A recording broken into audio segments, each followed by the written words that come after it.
Shalom Israel, Most High in Christ bless. My name is Brother Zerubbabel. My name is Ezra Salazar.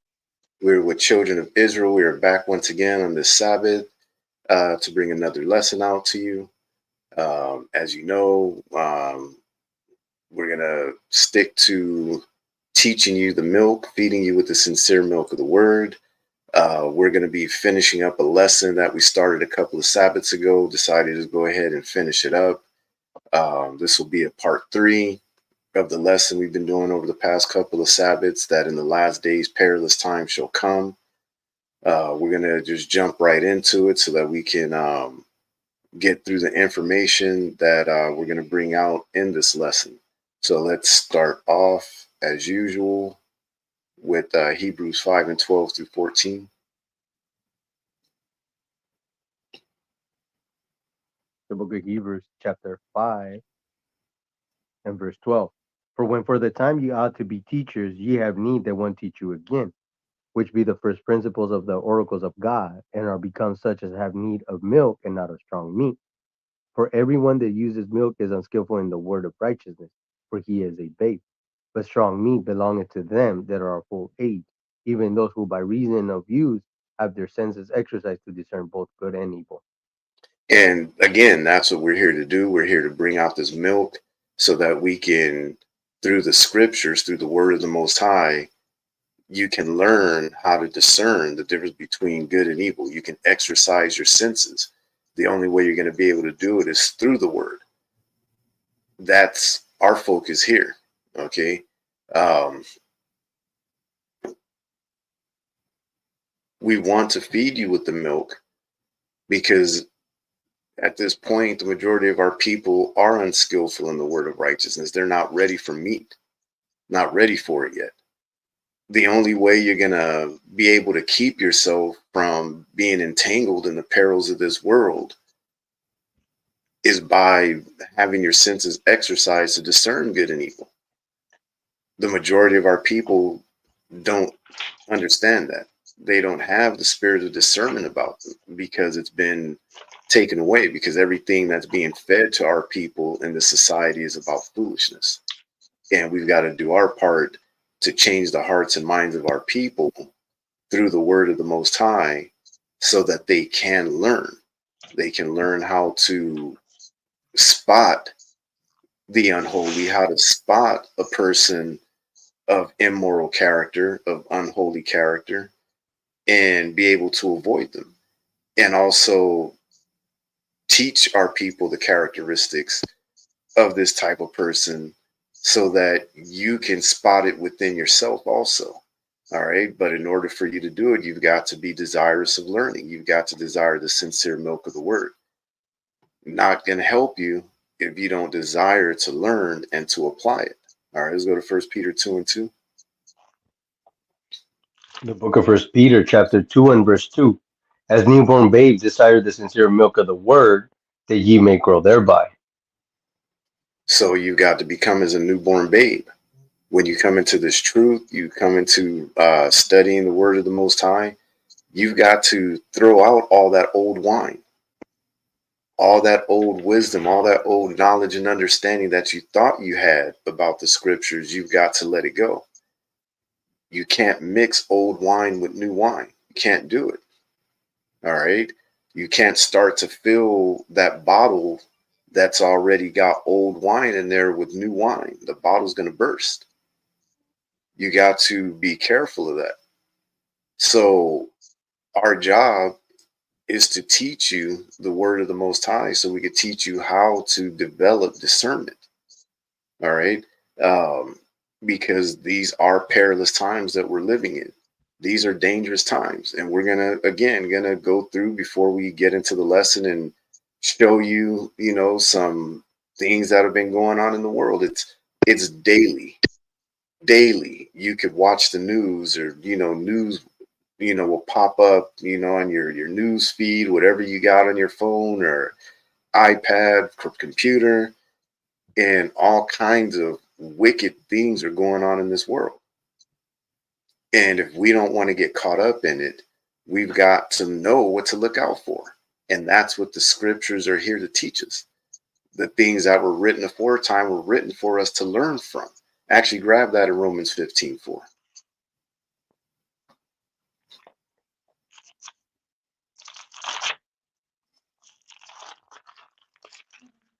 The book of Romans, chapter 15 and verse 4. For whatsoever things were written aforetime were written for our learning, that we, through patience and comfort of the scriptures, might have hope. For whatsoever things were written aforetime were written for our learning. The things that were written of old, that are written in the scriptures that our forefathers left for us, for the Israelites, you so-called blacks, Hispanics, Native Americans, they were written for our learning. They were written for us to be able to read, study, and apply to our lives so that we can live. We can live a healthy, safe, prosperous life by serving the Most High. Unfortunately, there are entities at work that want to keep us from those promises, keep us from being able to do that. But all praise the Most High, we've got the records, we've got the books, we've got the written word that we can read and learn from. And it's up to us that have studied, that have learned to teach others so that they can study, they can learn and apply, and then they can teach others. And then, you know what I mean? It'll just keep trickling down so we can wake our people up. But for whatsoever things were written aforetime were written for our learning, that we, through patience and comfort of the scriptures, might have hope. Might have hope in what? Hope in the return of our Lord and Savior Christ. Only through the scriptures are we gonna learn how to be patient and learn that the scriptures are here to comfort us while he's away. This is what he left behind, contrary to popular belief. This is the Holy Spirit. This is the Holy Ghost that he left behind for us Right, to learn from. right. This is the comforter that he left for us to learn from so that we can be comforted in knowing that better days will be coming. But unfortunately, the word of God has been corrupted through, the misteachings of this world. And it's been done purposely. It's not by accident. All right. So we've got to make sure that we feed you with the milk, constantly giving you milk. All right. Let's go to 2 Timothy 3 and 1 through 5.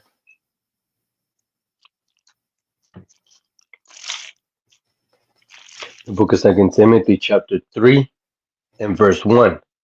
This know also that in the last days perilous times shall come. For men shall be lovers of their own selves, covetous, boasters, proud, blasphemers, disobedient to parents, unthankful, unholy, without natural affection, truth breakers, false accusers, incontinent, fierce, despisers of those that are good, traitors, heady, high-minded, lovers of pleasure more than lovers of God, having a form of godliness but denying the power thereof. From such turn away. That's For the of this key sort, thing. No, go just ahead. up to verse 5. Yeah. That's the key thing. From such turn away. He's given you the characteristics of the kind of people that would be around in the last days. He's given us the blue book. He's given us the blueprint. He's telling us this is how people are going to be in the last days. You don't want to be those kind of people.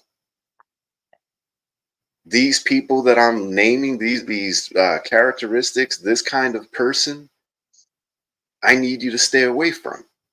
That's why it says from such turn away. How are you going to know to turn away if you have no idea um, what to look for? Right. You have no clue of, what am I supposed to be looking for? Somebody says, go out and look for the sign. You're going to go out there, you're going to be looking around going, all right, you told me to go out and look for the sign. What sign? What am I looking for? Mm. That's not, he told us specifically in the scriptures. He's giving us specific signs to look for all throughout the Right. scriptures of the kind of people that we need to be aware of and to look out for and be careful of in letting ourselves be engaged in. It's all throughout the scriptures. And the only way you're going to know is by reading the scriptures. If you're not reading the scriptures, you're going to be like billions of our people on this earth that have found themselves caught up in foolishness and then sit back and wonder why things are going sideways in their lives. Their lives just turned out messed up. Remember, we're like vapor. We're only here for a short while. It goes by quick. It goes by fast. And we need to know what the signs are that we need to look out for. Like I said, you can't tell someone that hey, go out there and look for the sign. They're gonna go out. They're gonna be looking around, going, "Okay, what am I looking for? Right. Uh, what sign?" If you don't tell them, they're gonna be lost. That's not what the Most High did. He didn't tell us to go out there and look for the signs without giving us the signs to look for. He told us specifically what to look for in the last days. Again, this know also that in the last days, perilous times shall come. In the beginning of the lesson, we defined what perilous means, talking about dangerous times. These are wicked, evil, dangerous times that we're living in. And then he goes off, for men shall be lovers of their own selves. We've already covered that one. Covetous, we've covered that one. Boasters, we've already covered that one. Proud, we've covered that one. Blasphemers, we've covered that one. And disobedient to parents, we covered. I think that's where we stopped last Sabbath, correct? So we're Mm-hmm. gonna pick up again with unthankful. All right, so we'll get into that in a second.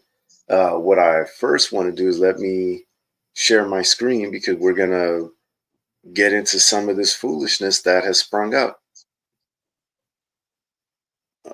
Present, share screen again to show what kind of perilous times that we are living in.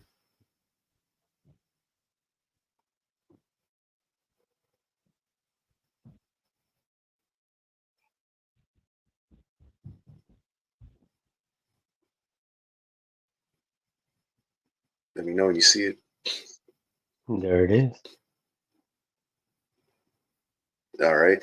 So last Sabbath and the Sabbath before, we talked about the situation that happened in San Antonio, Texas, where this 18-year-old pregnant uh, Northern Kingdom female and her 22-year-old Israelite male boyfriend uh, were found unalived in their car.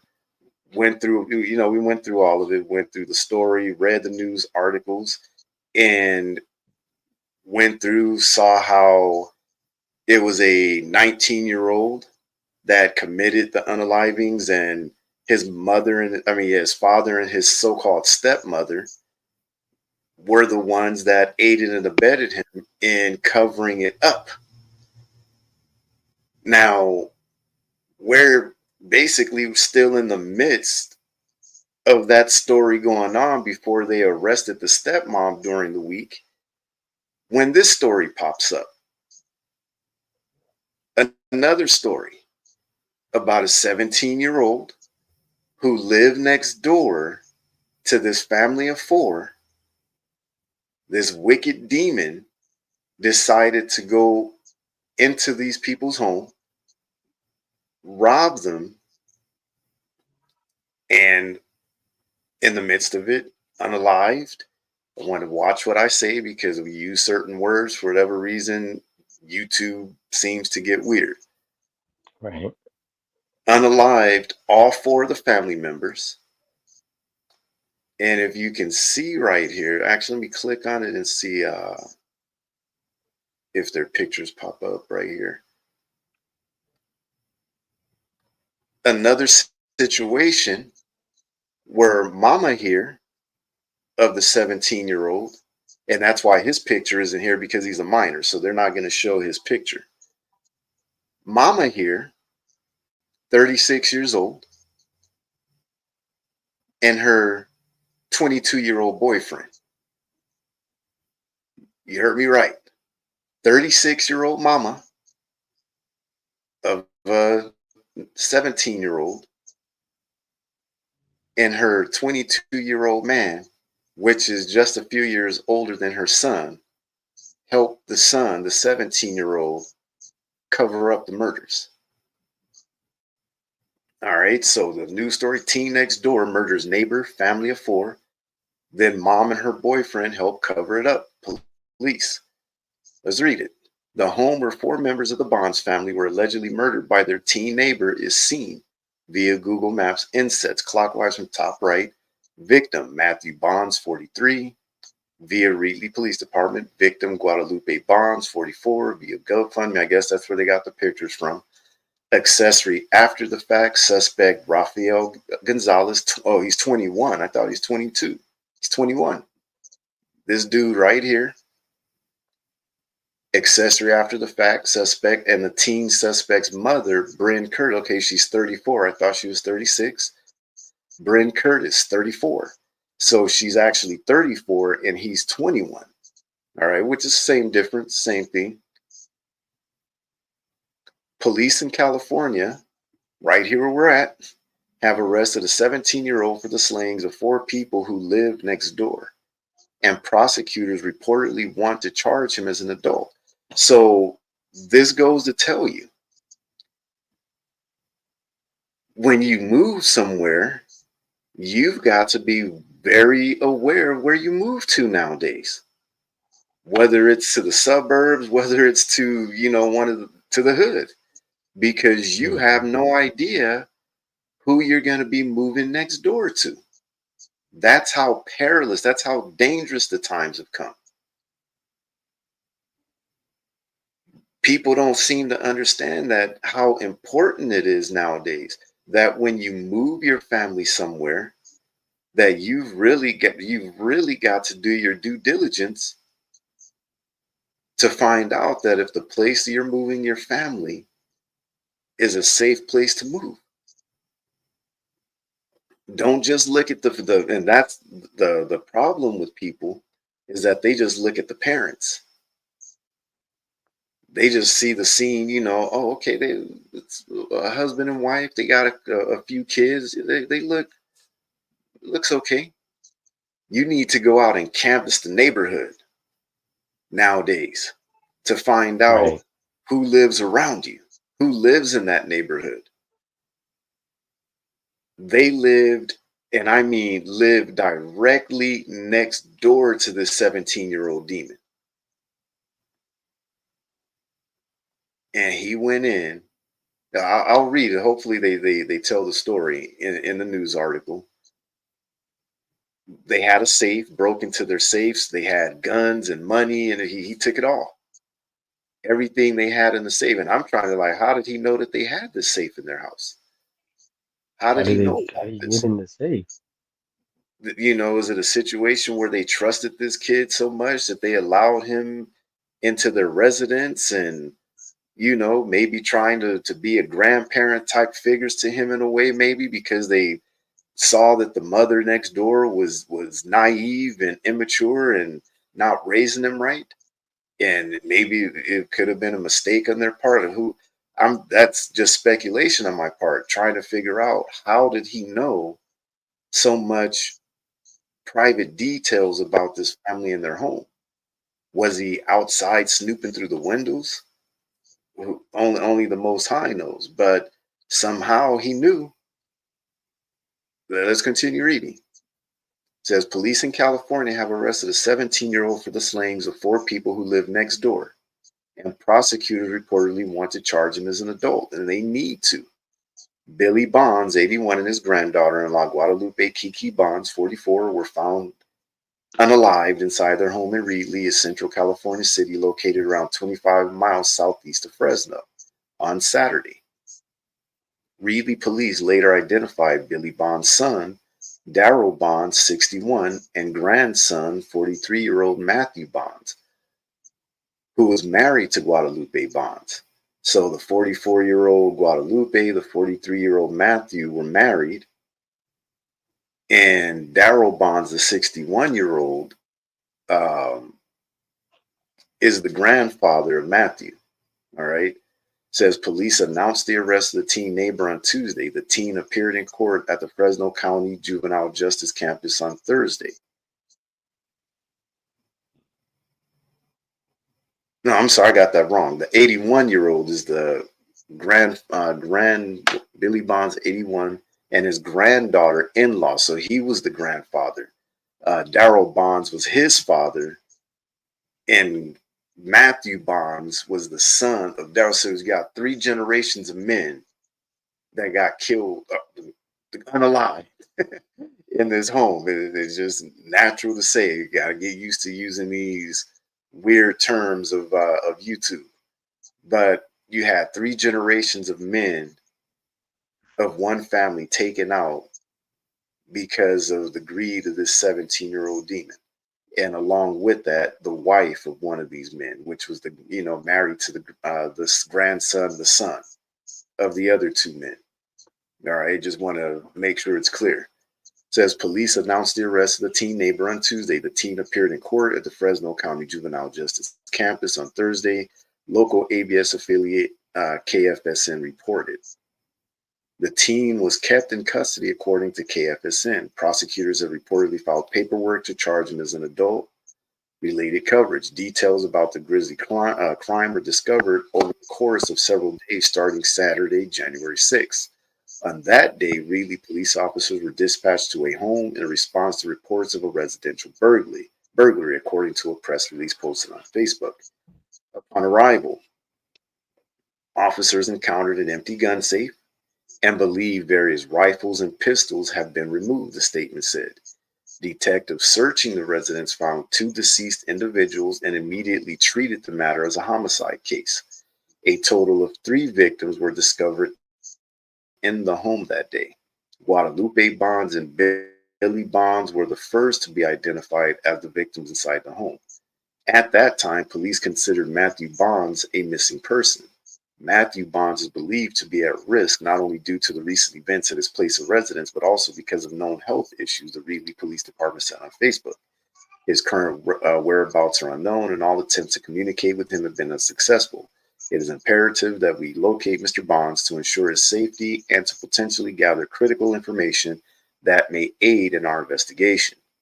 The third victim, found on January 6th, was publicly identified on January 10th as Darrell Bonds, Billy Bonds' son, and Matthew Bonds' father, according to KFSN. He had been buried in a shallow grave in the backyard of the victim's house. So they began to dig graves, got one of them buried.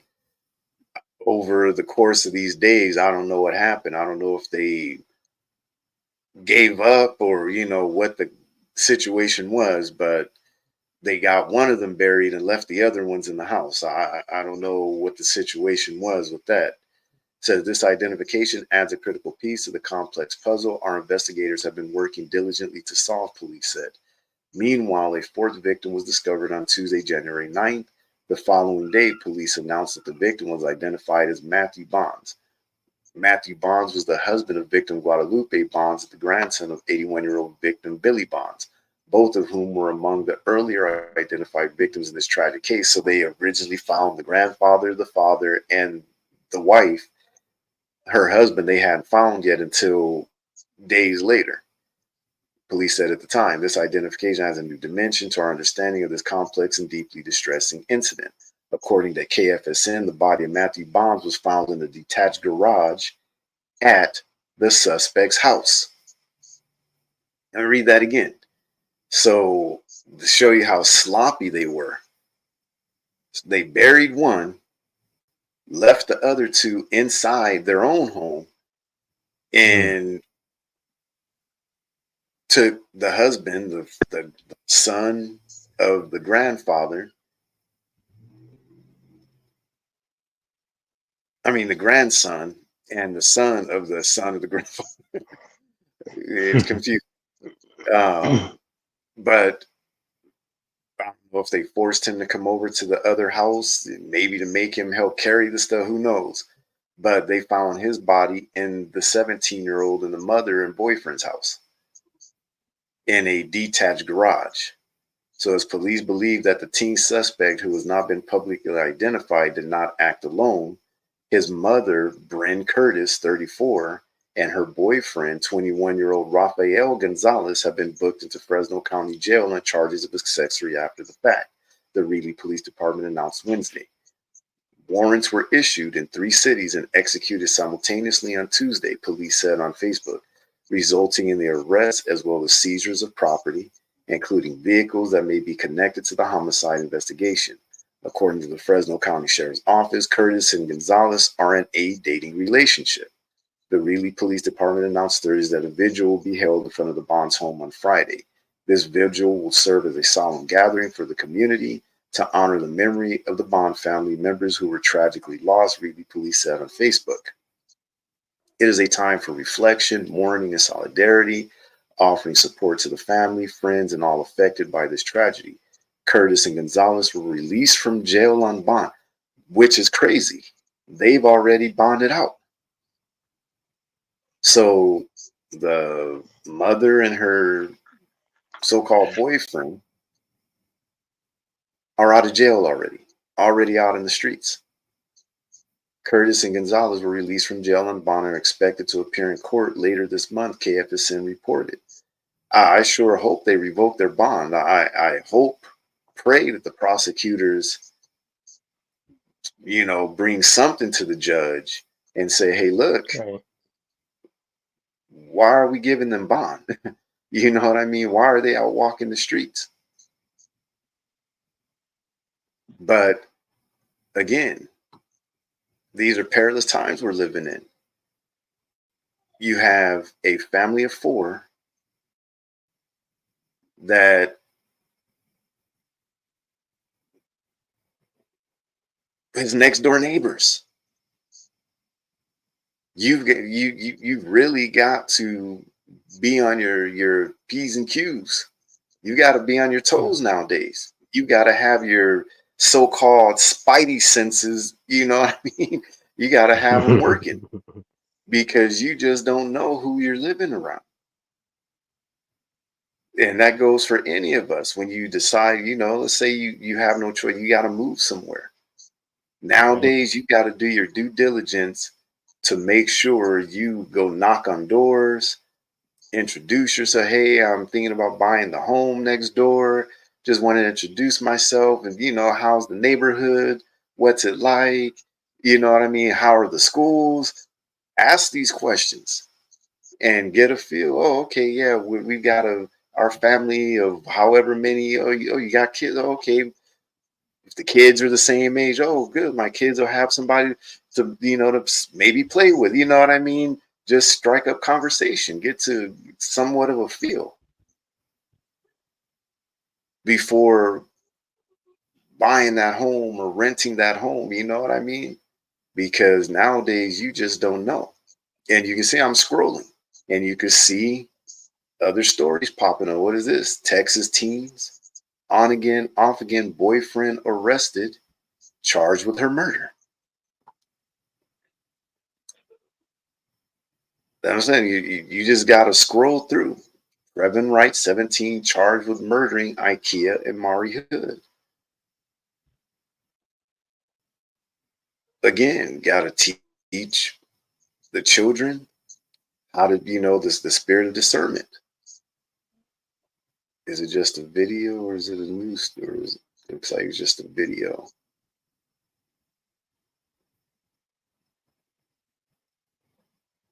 Yeah, it's just a video. I don't want to click on it because we know we've been having problems with the audio. Seymour Right. News.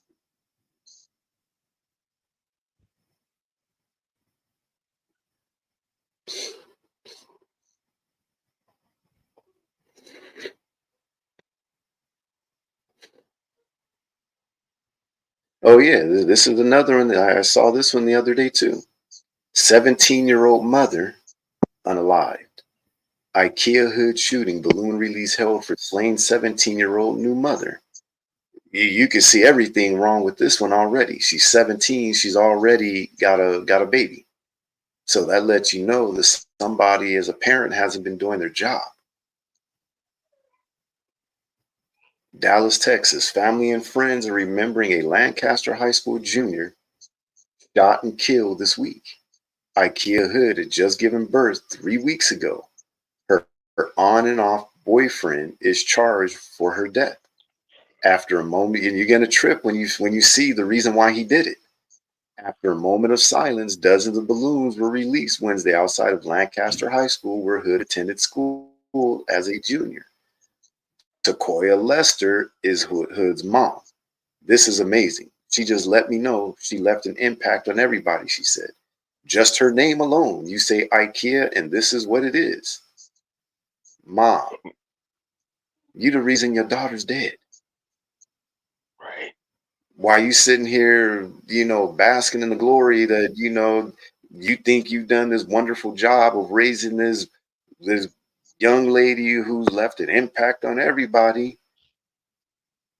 You're the reason she gone because you let her run wild and do whatever she wanted.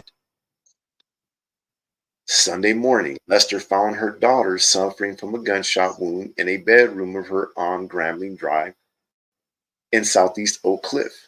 Tuesday, Dallas police say Hood suspected killer, 17-year-old Trevon Wright, was arrested by U.S. Marshals and booked into the Dallas County Jail. I know that her spirit is still here with us, with all these people being here, Lester said. According to Wright's arrest warrant affidavit, the suspect and Hood had been in an on again, off again dating relationship for the past 2 years. The documents say Hood recently learned. I told you, you're going to trip out when you hear this. The documents Mm. say Hood recently learned her newborn daughter had not been fathered by Wright and that she planned to confess to Wright the day she was murdered. You can't make Oh. this up. So the girl and her mama had this 17-year-old boy thinking he was the father of this baby, and come to find out somebody was lying. She was messing around with somebody else, not condoning what he did, Right. but you left your daughter alone in the room with this guy to tell him alone that he wasn't the father. How dumb could you be as a parent? Right. That's just stupid.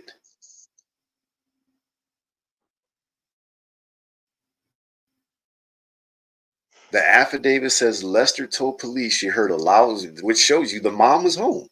Mom was home, let them go in the bedroom alone so that she could tell this dude, you ain't the father. The affidavit says Lester told police she heard a loud noise in the room where Wright and Hood were, and when she went to check on them, she found her daughter shot and Wright was gone. There's you got to find other stories because what actually happened was the door was locked. She couldn't get in. She had to break through the door, and when she got in, the bedroom window was open, and he was gone. He had jumped out the window and took off. So that's what actually happened. Other news stories actually have what actually happened. Look it up on YouTube. Right. Let me read that again. The affidavit says Lester told police she heard a loud noise in the room where Wright and Hood were, and when she went to check on them, she found her daughter shot and Wright was gone. Shows you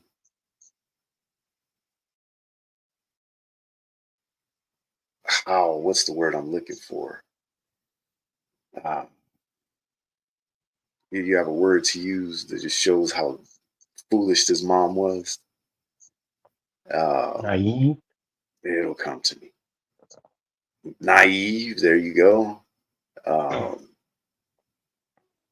It'll hit me.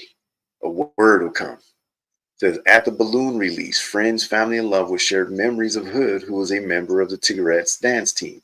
They also donated baby items to the family. Now, as usual, what's the usual theme in these stories like this with our young women? No mention of dad anywhere. Right. No mention of a father at all in the story. We are forever grateful for this. We know this would mean a lot to IKEA. It means a lot to us, and it shows that she was loved, said Jelia Williams, Hood's sister. It lets us know that what happened to her, people understand it's not correct, and they want to stand behind us because people are too afraid to look at you and say, she's gone because of your ignorance, because of your foolishness, because of your naivety. There's a couple of words I've been able to get. Right. It says Dallas police have not said whether they arrested Wright or how they tracked him down. They also have not said whether a possible murder weapon was recovered or where Wright may have gotten the gun. What was done to my sister, I don't want to be done to anybody else. I don't want to cause another family pain, Williams said. So at this point, on behalf of IKEA and Iceland, we're just asking you for justice for IKEA.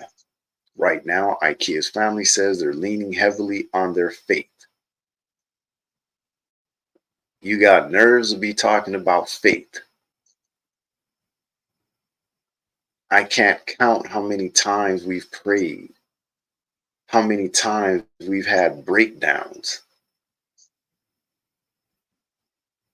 and we're just like, God help us. You hear the foolishness of our people? Right. You've let your daughter be all caught up in all kind of wickedness and evil and sin, which yourself was caught up in all kinds of wickedness and sin, and now you got nerves to be bringing the Most High into it. That's Right. the problem with our people. And I know people, this is the new age. You got to have compassion. You can't speak ill of the dead. That's not how God operates. All of our gone and past, unalive forefathers from days of old in the scriptures, the Most High was very truthful about what kind of people they were. He didn't hold back, and he doesn't hold back. He tells you straight that they were evil, that they were wicked, that they were unholy. We all know that God is going to get us through this. No, God is up there laughing at you right now. You don't get that. You don't understand it. We don't understand right now, but we know God got us. You're right. You don't And understand. And God don't. We're going to no, come out on someone, top from this. How are you going to come out on top? Huh? right. Go Someone ahead. said, someone said, keep my God out of this. Someone said that. Yeah, someone said, keep my God out of this. Like every time they kept saying, oh, God, God, God. It's like, wait, just keep my God out of Oh, it. yeah, yeah, yeah. In fact, uh, first go to, let me get my mind working.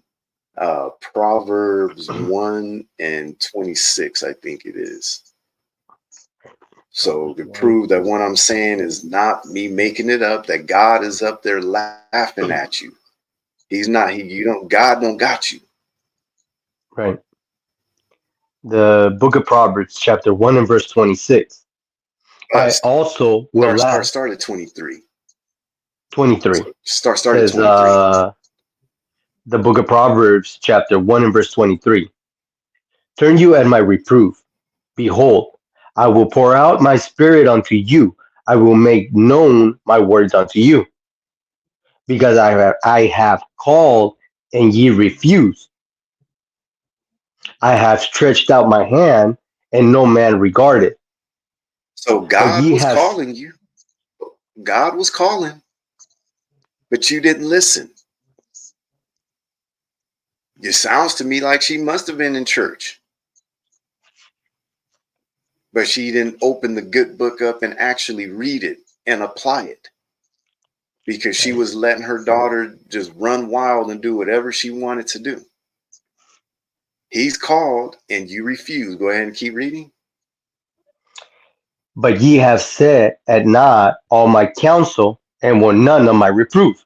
You see, if you had listened to the counsel of the Most High, you would have opened up that Apocrypha and learned what the Most High says about a shameless daughter. But you didn't. You set it at naught. You just disregarded everything that is written in the scriptures and let her run wild. Go ahead. I also will laugh at your calamity. I will mock when your fear cometh. When your fear Read cometh that as a again so they know desolation. that I didn't make this up. I'm sure there must be A a delay. delay again. But read that again so that they know that I'm not making this up when I'm telling that God is up there laughing at this woman. He's not up there feeling sorry for her. I also will laugh at your calamity. I will mock when your fear cometh. When your fear cometh as a desolation, and your destruction cometh as a whirlwind, when distress and anguish cometh upon you. Then shall then shall they call upon me, but I will not answer. They shall seek me early, but they shall not find me. For that they hated knowledge and did not choose the fear of the Lord. They will none of my counsel, they despise all my reproof. Therefore shall they eat of the fruit of their own ways, and be filled with their own devices. Yeah, you can stop right there. Then, actually, when your fear cometh as desolation, and your destruction cometh as a whirlwind, when distress and anguish cometh upon you, then shall they call upon me. You see, it's after her daughter's gone. Now she wants to call upon the Lord. Now she wants to say, God, help us. That's what she said. I can't count how many times we've prayed, how many times we've had breakdowns, and we're just like, God, help us. God, get us through. You can't make it up. It's written right here in the scriptures. Right. Then shall they call upon me, but I will not answer. They shall seek me early, but they shall not find me, for that they hated knowledge. Grab Malachi 2 and 7. What is knowledge?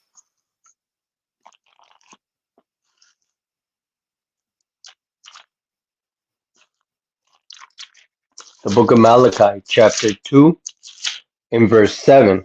For the priest's lips shall keep knowledge, and they shall seek the law at his mouth, for he is a messenger of the Lord of hosts. That knowledge that they hated is the law of God. He didn't like, thou shalt not commit adultery. They didn't like that commandment. They didn't like that law. They didn't like the law of thou shalt not prostitute thy daughter to cause her to be a WHORE. They didn't like that law. They didn't like Deuteronomy 22 and 5 that a woman shouldn't be walking around wearing pants. They didn't like 1 Timothy 2 and 9. Grab 1 Timothy 2 and 9. And you can see that by, and I always tell my wife this, like, why is it every time one of these young girls gets unalived, especially if she's a cheerleader, the pictures that they keep putting all over the internet is of them wearing these little skimpy cheerleading uniforms instead of putting a decent photo of them out there. Like, Right, what's the purpose behind them doing this? It makes no sense at all. And you can see that right, the picture that they have of her, I guess, must be at a prom or something. But What do they got? Her in her little dance team uniform. You can't make it up. Go and look at every single picture. When these things happen, they always do it. It's like they the person is gone, but they're uh, sexualizing, the person after they're gone. It's crazy. Go ahead. The book of First Timothy, chapter 2, and verse 9. In like manner also, that women adorn themselves in modest apparel, with shamefacedness and sobriety, not with broidered hair or gold or pearls or costly array. And what does the scripture say again? For that they hated knowledge, it did not choose the fear of the Lord. Our people got no fear, guys. Why you look at this picture, look at all these women, not one lady wearing a dress. You got one right here wearing a short skirt. Look at the picture that they're, you know what I mean? It's the same every single time, exploiting these young girls after they're gone. All right, so let me finish reading. It says, according to the school district, Wright attended Lancaster High School last year and withdrew before the year ended. She was not a student this year. Well, obviously, she must have found out she was pregnant, had the baby, and she didn't even go back to school. So at the beginning of the article, you would have thought that she was in school because they said she was a member of the dance team or whatever this was. Maybe it was not a school dance team. Maybe, I don't know. But she didn't even go back to school. It said she was a junior at the school. So which one is it? Was she in school or was she a dropout? So there's the other problem. She ended up having to drop out of school so she could raise this baby. So the school's telling us the truth. According to the school district, Wright attended Lancaster High School last year and withdrew before the year ended. She was not a student this year. So the school is like, hey, you know what? Don't put that on us. He wasn't even in school. She's not one of our students anymore. So that again just goes to show she was allowed to drop out, got pregnant, had a baby. 2 17-year-olds allowed to go into the bedroom alone, which obviously seems like it was something that they were used to doing even when the mother was home, as if it's something she condoned, which she allowed them to do again for her daughter to tell this guy that you are not the father. And the mother didn't have enough discernment to know that could go south real quick. Real quick. Mm-hmm. Go to Proverbs 2 and 10 and read through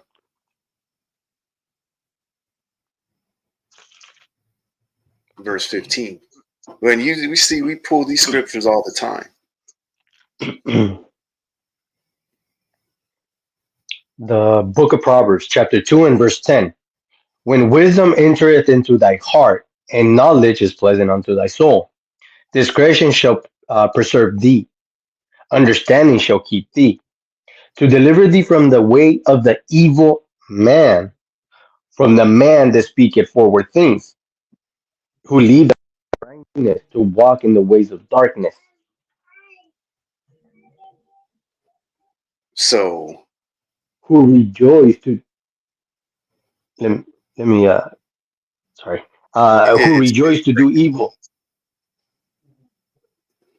Okay, wait, how far did you hear? Verse 13. to verse 13. Verse 13, who leave the path of uprightness to walk in the ways of darkness, who rejoice to do evil and delight in the forward of the wicked, whose ways are crooked and they forward in their paths. So that's what the scriptures are here to do. When you receive the wisdom, knowledge, and understanding of these scriptures, that wisdom, when it enters into your mind, and that knowledge becomes pleasant to your soul, discretion shall preserve thee. You see, this is typical of our people, that they love to talk about how much they love God. They want to talk about how much they, God, God, God, God, God, but they won't do nothing the scriptures say. Nothing. Discretion shall preserve thee, understanding shall keep thee, to deliver thee from the way of the evil man, from the man that speaketh forward things, who leave the paths of uprightness, to walk in the ways of darkness, who rejoice to do evil and delight in the forwardness of the wicked, whose ways are crooked and they froward in their paths. Our people lack discretion. Our people are, let's go back to 2 Timothy again, 2 Timothy 3 and 1 through 5.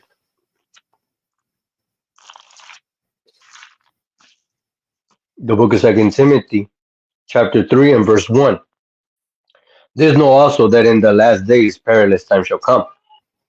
For men shall be lovers of their own selves, covetousness, boasters, proud, blasphemers, disobedient to parents, unthankful, unholy, without natural affection, truce breakers, false accusers, incontinent, fierce, despisers of those that are good, traitors, heady-minded, lovers of pleasure more than lovers of God, having a form of godliness, but denying the power thereof. From such turn away. From such turn away. All right. We've got to teach our people how to discern, how to exercise their senses to discern the difference between good and evil.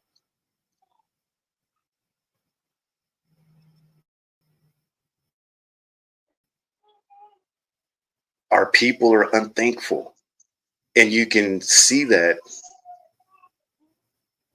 in this article right here, just how unthankful our people are. You won't do nothing that the Most High says, but you expect to reap all the benefits. You won't do anything to please the Most High, but then when that calamity comes upon you and your family, now you want to call upon the Lord. Now you want to say, Lord, Lord, Lord.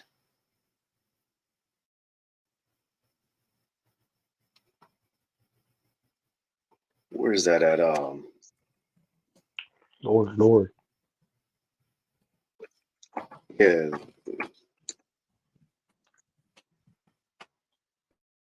Let me look that up right real quick. Is that John? Mm-hmm.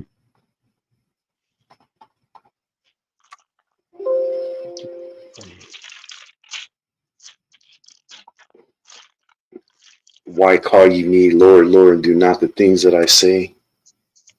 And I'm thinking Right. is that John, is it Luke 6 and 45 or John 6 and 45?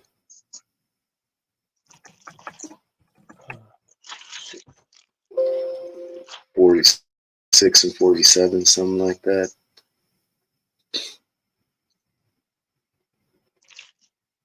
Let me find it. Let me look it up.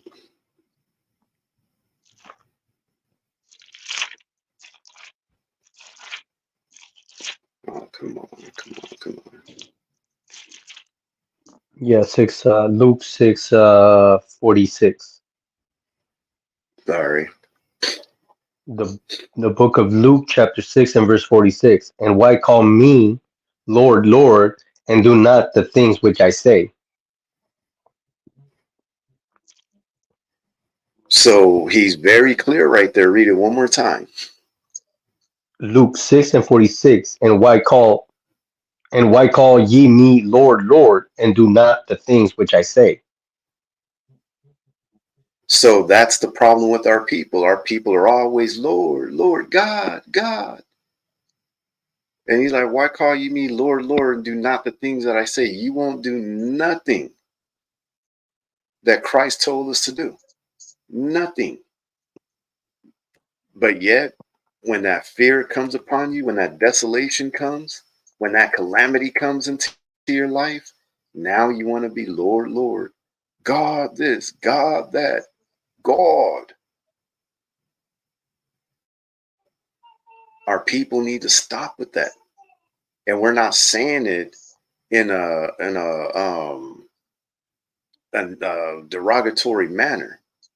We're not saying it in a Right. condescending manner. We're trying to warn all of our people. This is an example. Another one Right. of these examples where our people won't do nothing that the scriptures say.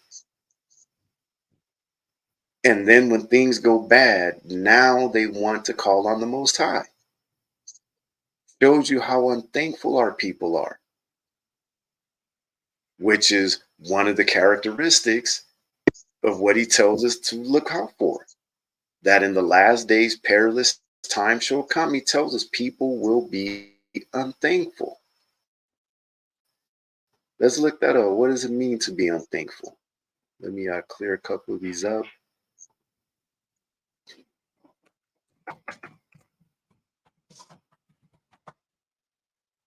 Unthankful.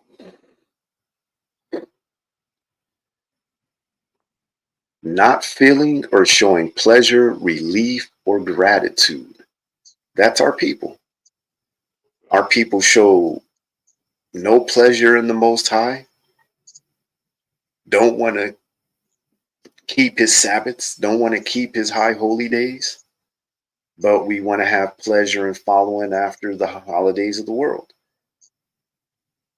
So we feel no relief that the Most High has chosen us of his people, that we have all the promises that are in this book coming to us. We show no gratitude, none, none, until it's too late. Our people are unthankful, and that's how this world is in general. People show no gratitude towards one another. None.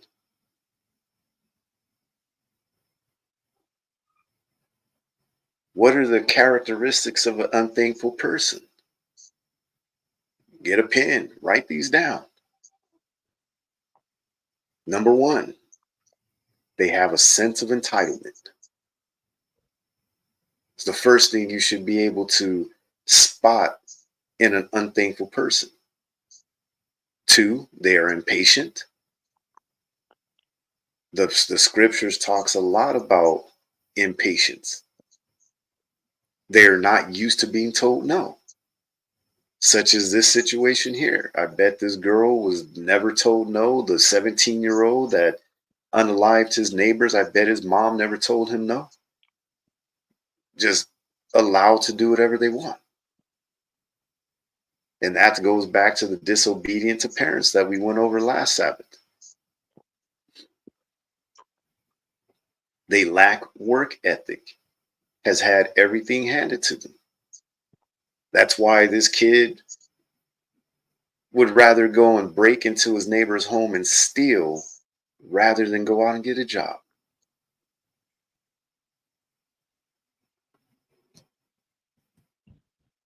This girl obviously was unthankful, had no gratitude.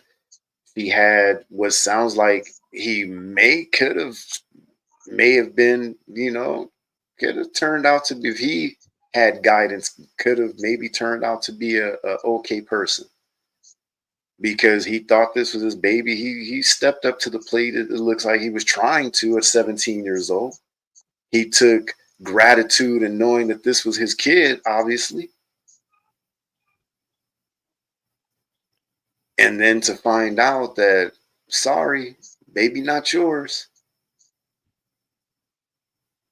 And I'm thinking the only reason why they decided to let him know now is so that they could get rid of him.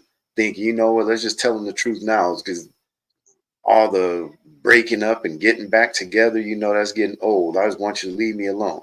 You know what, this baby ain't even yours. Man.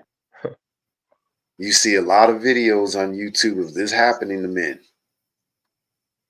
This baby ain't yours anyway. I'm tired of you. Unthankful. Number 5, they are consumed by social status, social media. That's all you need to hear. Look at social media and you see that that's all the world is concerned with. Social status. How many followers do I have? How many likes do I have? How many thumbs up do I have? They won't give time to others, but expect others to be at their beck and call. You see that a lot. You see that a lot.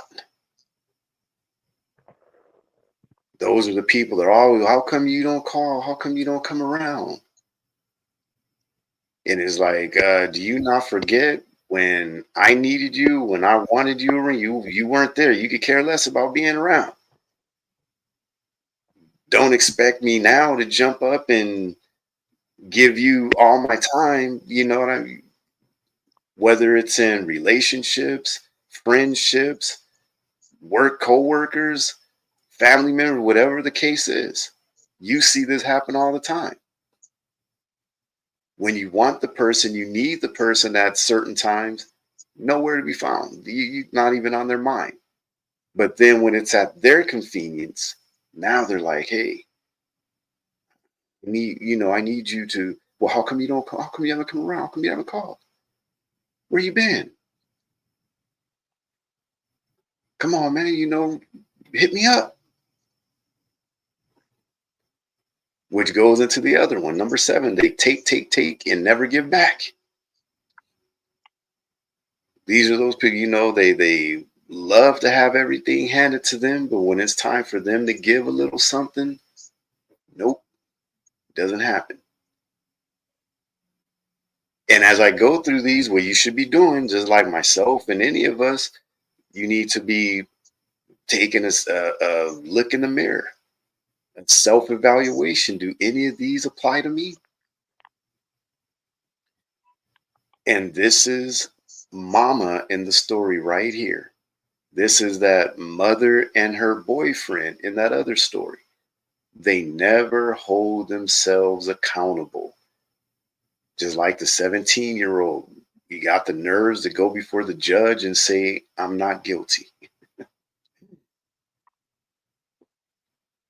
The mother is praying, oh God, God got us, not holding herself accountable whatsoever, that the reason her daughter is gone is 17 years old because she sucked as a mom. Plain and simple. You were a horrible mother. Somebody might say, well, that's harsh. You know what? That's tough love on our people because they need it. Our people don't hold themselves accountable. And there are a lot of our people out there that suck as parents. There are a lot of our people out there that have no business having kids. None.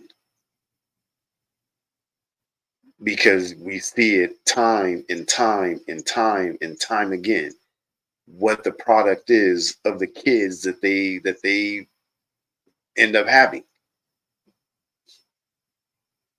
Situations over and over again. Gang banging, locked up in prison, babies at a young age, abortions at a young age, drug dealing, drug use, don't want to listen to the teachers at school. Actually, now that just piled, that's another video I just saw last night. A woman's, let me see if I can find this story. This woman's son had his cell phone confiscated by his school teacher, and the mother tracked the phone to the school teacher's house and goes and has the nerve to go knock on the school teacher's door demanding that the teacher give her son's phone back.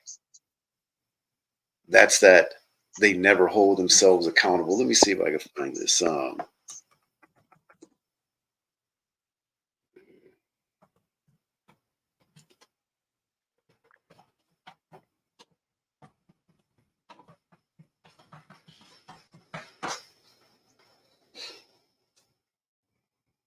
And I don't even know why they're calling us. Yeah, this is it right here. This is the teacher right there. She's a young teacher, look like she's very young, but she explains to the mother. Yeah, you'd have to go watch the video. She explains to the mom, no, I didn't steal your son's phone. Your son is disrespectful. He doesn't listen to me in class. You know what I mean? So obviously he is a problem in her classroom. And she had to take the phone. But the mother don't want to hear none of that. She's not listening. She's not hearing it. She doesn't want to hold her son accountable for nothing that he did. All right. They living better than me. Mom tracked son's stolen phone to richer classmate's house. That's not what happened. It wasn't a classmate. Or is this a different story? I think this one must be yeah, this is a different one right here. Let me go back. The one this is the story right here. Okay, this is it right here. Teacher takes.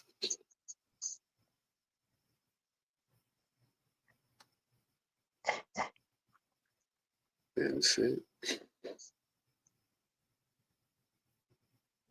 Yeah, this is it. This is the story right here. I thought it just happened. It just popped up the other day. This happened in September 2023. It says woman confronts teacher after her son's phone is confiscated at school and tracked to the educator's home. There are policies and procedures in place for a reason. All right. Most parents want their children to show up to school with the utmost respect and ready to learn. Teaching is hard enough without educators having to deal with kids that are disruptive or disrespectful. But one mother believes that her son's teacher took things way too far when she caught him with a phone in class. The teacher took the child's phone, which was then tracked by the boy's mother to the teacher's home. In a video uploaded to TikTok by an account called 3Live Love Life, a woman tracked her son's missing iPhone to his teacher's house, and an intense argument ensued about whether the teacher had a right to take the boy's property and if she should hand it over. The concerned mother tracked the phone to the young teacher named Mrs. Green's house, yeah, this is the one, and knocked on the door intending to retrieve it.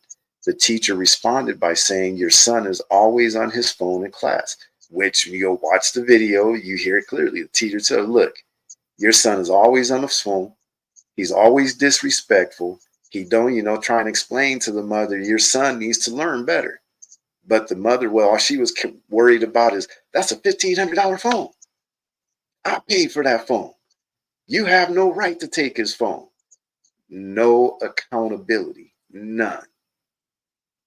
Again, instead of saying, you know what, I know your job is hard. I apologize. My son is being a knucklehead in your class.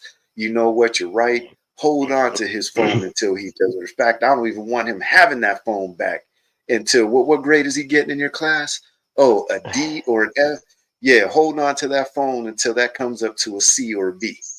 You know what? I got you on this. I'm with you.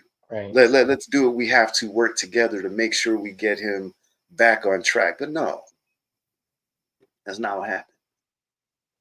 All mom was worried about is the cost of the phone and, you know, her son not being held accountable and he deserves to have his phone back. The teacher responded by saying, your son is always on his phone in class, to which the mother responded by, but why is his phone at your house? Ms. Green told the mother that where the phone was taken isn't important. What mattered to her, she said, was that the boy had allegedly used the cell phone repeatedly when he should not have.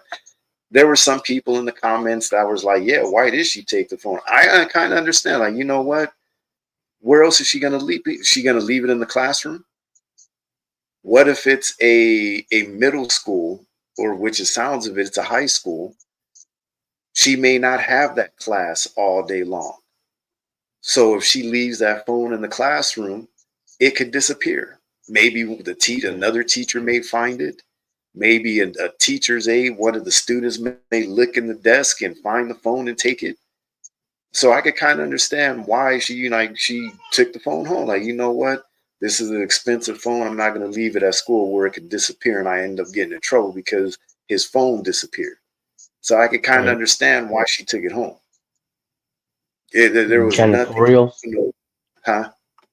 Janitorial goes in there. Kids go Yeah, in there. exactly. Yeah, that's true. Yeah, you're right. The janitors go in there at night. That's true. So I could understand her reason behind taking it home. It was. I don't see any criminal intent behind her taking the son's phone, to her house. If he had a lock on the phone, she wouldn't have been able to open the phone to begin with. All right. It says, nevertheless, his frustrated mother voiced her disapproval of how the teacher handled the situation, believing she had no right to take the phone home with her. Like, you know what? You had no right showing up at this woman's door the way she did. The woman spent several minutes debating the merits of the teacher's actions. The educator continued to try to impress upon the boy's mother how disrespectful he had been in class, while the mom insisted that even if he was, his teacher had no right to take his property home, leaving them at a standstill. She kept telling her, look, I'm closing my door. He's not getting the phone back. Then she said, you know what? I'm going to call the cops. Like, call the police. It says, yet they continue to go back and forth, each refusing to back down. The irritated mother even accused Miss Green of grand theft. And that's where the story comes from. She was trying to say, you stole his phone. No, she didn't steal his phone. She confiscated it.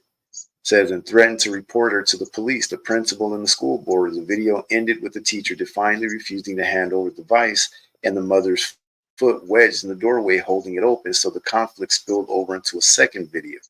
Oh, I know there was a second video. It says the second video was more of the same, with Miss Green insisting the phone be picked up from the school the next day, while the stunned mom offered that it should never have left the school in the first place. The parent tried to shame the teacher for acting inappropriately, while the teacher said she was a good educator and seemed unbothered by the theft accusations and threats that she might lose her job. There seemed to be no resolution in sight, and the video ended with the two embattled women still arguing. Yeah, that's what happened when I watched the video, that nothing got solved. The mom's videos had many people divided on who was right and who was wrong in the situation. Some people thought the young teacher was on the fast track to unemployment, while others thought the mother was enabling bad behavior from her son. Exactly. Others weighed in on why a child would need to have a phone in school and use it during class. Still, confiscating a phone in the classroom is usually resolved with a stern warning from the teacher, followed by giving back the item confiscated at the end of the school day and not taking the child's property home. If it's a continued problem, he shouldn't have gotten the phone back. Maybe she's already done that on a number of occasions, taking the phone and giving it right back to him at the end of the class, and that hasn't worked. Whether or not the mother was wrong depends on if she had previously been made aware of the use of the cell phone in class. There should definitely have been some discussion before the teacher decided to take the phone off school grounds. That would have avoided a situation where she might be disciplined for her actions and where the child may have to be moved to another class because there is now bad blood between his mother and teacher. Perhaps the situation could have been handled differently with the mother reporting the teacher to the principal instead of showing up at the woman's home. Exactly. She had a problem. She could have gone to the school the next day and say, hey, look, I tracked my son's phone to your teacher's house. Why did she take his phone home? They could have come into the principal's office. The teacher could explain to her, look, I didn't want to leave, whatever the case was. I didn't want to leave the phone in the classrooms. I didn't want it to disappear. Plain and simple. In the end, it certainly pays off to teach kids that phones shouldn't be used in school unless absolutely necessary. All right. So again, they never hold themselves accountable. That's the unthankful. Number 9, they tend to be emotionally unstable, such as this boy and his mama. Right. The boy actually is emotionally unstable. I'm sure he went home whining to his mommy. Teacher took my phone for nothing, mom. And mommy, being emotionally unstable, tracked the phone and went to the teacher's house. And you could hear on the video that the mother was, this was something not right about moms. All right, I'll put it to you that way. They attract other people just like themselves. Absolutely true. They complain about everything. That's an unthankful person. Nothing is good enough for them. You could take them out to dinner, to a nice restaurant. They got something to complain about. Take them anywhere. Got something to complain. You could do something nice for them. Complain about it. Avoid these kind of people. They can never have enough. They're always focused on what others have done to them. Never talk about what they did to others. It's always what everybody did to them. They tend to be very negative. 15, they usually are bullies. Anybody that knows me knows I can't stand bullies. Can't stand it. Can't stand them. But usually ungrateful people, the characteristics of a great ungrateful person, they usually are bullies. And they never show gratitude for things others have done for them. Never say thank you. Never, nothing. All right. So let's get into the next one. The unholy. The unholy. Let me pull that out. Let's look up what it means to be unholy.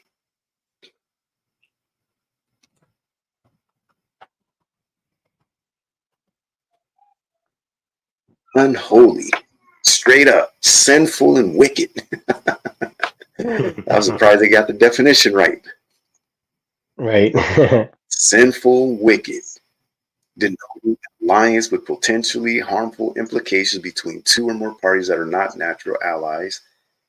Awful, dreadful. So when you're unholy, you're a sinful person, you're a wicked person, you're an awful person, you're a dreadful person. Wow, they got it. They got it right. Right? Let's see what the Bible says. Let's go to the book of Leviticus, chapter 10, and you're going to go verses 8 through 11. The book of Leviticus, chapter 10, and verse 8. And the Lord spake unto Aaron, saying, Do not drink wine, nor strong drink, thou nor thy sons with thee, when ye go into the tabernacle of the congregation, lest ye die. It shall be a statute forever throughout your generations, and that ye may put a difference between holy and unholy, and between unclean and clean, and that ye may teach the children of Israel all the statutes which the Lord had spoken unto them by the hand of Moses. So this was the job of the Levites. The Most High was giving them orders, giving them instruction on when they are doing the duties of the priests inside of the temple, that this is what you're to do. He says, you're not supposed to drink wine, nor strong drink, thou nor thy sons with thee, when you go into the tabernacle of the congregation, lest ye die. It shall be a statute forever throughout your generations, which is kind of crazy because there are certain people you see online teaching all the time that be sitting there drinking strong drink while they're teaching, Right. which is crazy. You see that from certain people sometimes, which, and I know that, well, that was the Levitical priests that were told not to do that. Like, come on, stop playing games. But they were told not to drink wine nor strong drink. Verse 10, in that ye may put difference between holy and unholy, and between unclean and clean. And that's what we're supposed to do. We're supposed to teach our people the difference between what is holy and what is unholy.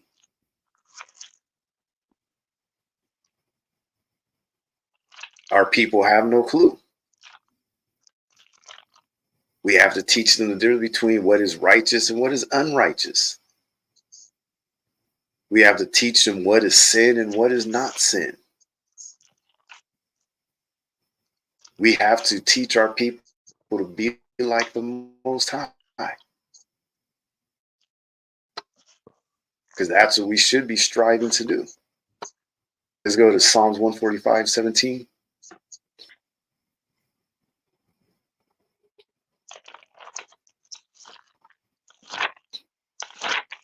The book of Psalms, chapter 145 and verse 17. The Lord is righteous in all his ways and holy in all his works. So the Lord is righteous in all his ways. How about you? How about us? Are we walking in the ways of the Most High? Are we living, the way the Most High does? The Lord is righteous in all his ways and holy in all his works. What about us? Are we holy in all our works? No, but we're supposed to be. That's what he expects from us. None of us have attained to that. All of us have fallen short. So anybody that sits online, sits behind the pulpit and try and tell you that they've got 100% truth, that I keep all the commandments, I keep the commandments, we keep all the commandments here. They are liars. They're lying to you.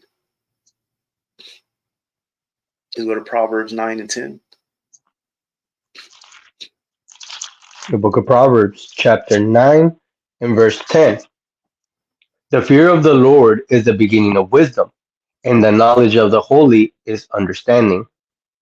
The fear of the Lord is the beginning of wisdom, and the knowledge of the holy is understanding. So once you have knowledge of the holy and what it means to be holy, then you're going to have understanding. Our people don't get that because they don't read the scriptures. Right. Don't understand what it means to be holy, because we're living in a world where people are unholy. And we just thought that, what does it mean to be unholy? Sinful and wicked. People nowadays are very sinful and very wicked. And we've got to warn our people against these kind of people. Because again, what is the main point of 2 Timothy 3 and 1 through 5? Having a form of godliness but denying the power thereof, from such turn away. Turn away from people that are lovers of their own selves, from that covetous person, from those boasters, those proud people, those blasphemers, those that are disobedient to their parents, those unthankful people, those that are unholy, those that are without natural affection, those truce breakers, those false accusers, those that are incontinent and fierce and despisers of those that are good. Stay away from those traitors, those that are heady and high-minded, those that are lovers of pleasures more than lovers of God. We are being told to turn away from those kind of people. If you don't want to find yourself caught up in drama, caught up in all kinds of wickedness and sin, avoid them. Don't allow yourself to get caught up in it. Let's go to Wisdom of Solomon, chapter 1 and verses 1 through 11.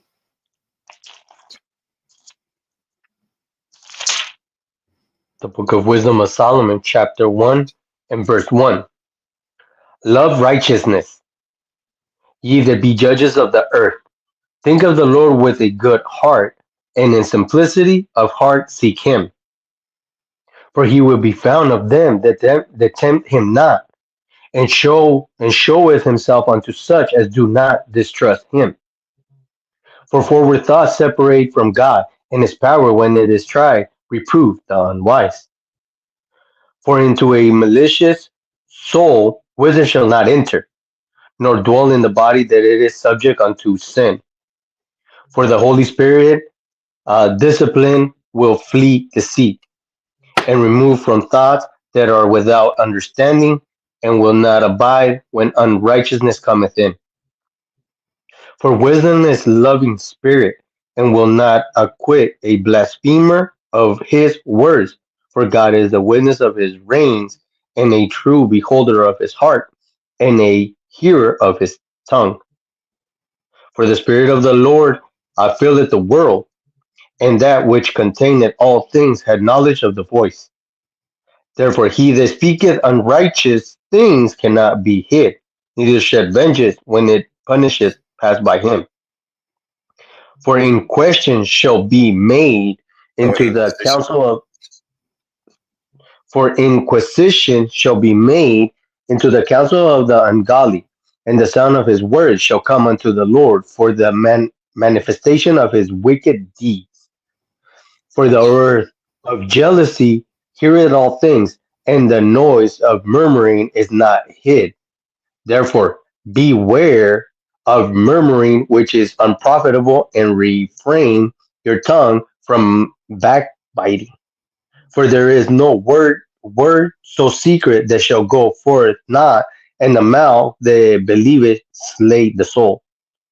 So murmuring, that's a a a way to show the Most High that you are one of those that are unthankful, one that complains a lot. Remember, we just read as one of the characteristics of an unthankful person, somebody that complains all the time. That's what murmuring is. That's why he just said, for the ear of jealousy heareth all things, and the noise of murmurings is not hid. All that complaining people do, therefore beware of murmuring. In other words, beware of complaining. Because you have some people, that's all they do is complain all the time, which is Mhm. which is unprofitable, and refrain your tongue from backbiting, because that's something that's common among our people. For there is no word so secret that shall go for naught, and the mouth that belieth slayeth the soul. All right. So he's telling us, for into a malicious soul, this is verse 4, wisdom shall not enter, nor dwell in the body that is subject unto sin. For the Holy Spirit of discipline will flee deceit, and remove from thoughts that are without understanding, and will not abide when unrighteousness cometh in. So that Holy Spirit of discipline is not going to dwell inside of you if you're a deceitful person. If you're trying to, you think you're going to be able to trick the Most High, you're going to play the role like you're a godly person, but in reality, you're not really doing nothing he says. It's going to come back on you because he sees everything. He's going to know you're fake, you're fronting. Look at what's going on with TD Jakes and all of these Christian Right. pastors. And at some point, especially if you're somebody that's out here teaching, leading a congregation, and you're not applying what these scriptures say, and you think you can still walk in sin, at some point, what you're doing in the dark is going to come to light. It's going to happen. It's not a matter of if it's going to happen. It's just a matter of when the Most High is going to allow it to happen. And you see that happening with a lot of these pastors. All these things that they thought that they would be able to hide from their congregations and hide from the world is starting to spill out into the open. And these men are looking foolish. Let's go to Psalms 1 and 1.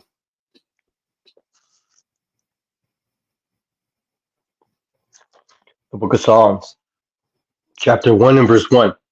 Blessed is the man that walketh in the counsel of the ungodly. We'll Of read the again. ungodly. Yeah. Read again. Blessed is the man that walketh not in the counsel of the ungodly, nor standeth in the way of sinners, nor sitteth in the seat of the scornful. All right. So it says, blessed is the man that walketh not in the counsel of the ungodly. These are those people that are ungodly. They're unholy. What makes them that way? Because they're sinful and wicked. These are sinful and wicked people. And the only way you're going to be blessed is to stay away from those kind of people. He's been telling us to see, people think that that's just something in the New Testament where he told us to separate ourselves from wickedness. No, he told us from the very beginning. He separated us from the other nations for a reason. He knows that all these other nations are caught up in wickedness and evil, and he didn't want us being a part of it. He Right. separated, he made us holy. He separated us from that. But for whatever reason, our people gravitate towards wickedness. No matter how much he tells us, no matter how much he showed us. All right. So we're going to let the scriptures tell you about the characteristics of the unholy, of an unholy person. Let's go to Psalm 73 and read verses 1 through 12. The book of Psalms, chapter 73, and verse 1. It says, "Truly God is good to Israel, even to such as are of a clean heart. But as for me, my feet were almost gone. My steps had well nigh slipped. For I was envious to the foolish when I saw the prosperity of the wicked. For there are no bands in their death, but their strength is firm. They are not troubled as other men, neither are they plagued like other men. Therefore pride compassed them about as a chain, violence covered them as a garment. Their eyes stand out with fatness. They have more than hard counsel wish. They are corrupt and speak wickedly. Concerning oppression, they speak loftily. They set their mouth against the heavens, and their tongue walketh through the earth. Therefore his people return hither, and waters of a full cup are wrung out of them. And they say, how doth God know? And is there knowledge in the Most High? Behold, these are the ungodly who prosper in the world. They increase in riches. Behold, these are the ungodly who prosper in the world. They increase in riches. He's telling us what he just explained, the characteristics of these people. These are the ungodly people of the world. He's telling you these are people that are foolish. These are people that they're prospering in the world. They're rich. They got all the money in the world. They got all the lavish luxuries in life, but they're living wickedly. They don't have troubles like other men have. You don't see a lot of these movie stars, a lot of these R&B and singers, and you know what I mean? You don't see them having problems like normal people do. It says, neither are they plagued like other men. Therefore, pride compasseth them. So these are people that are prideful. He's telling you, the ungodly people, they are prideful. It says, therefore, pride compasseth them about as a chain. Violence covereth them as a garment. So he's letting you know these are violent people. Right. These ungodly people, you need to watch out for them because they are violent.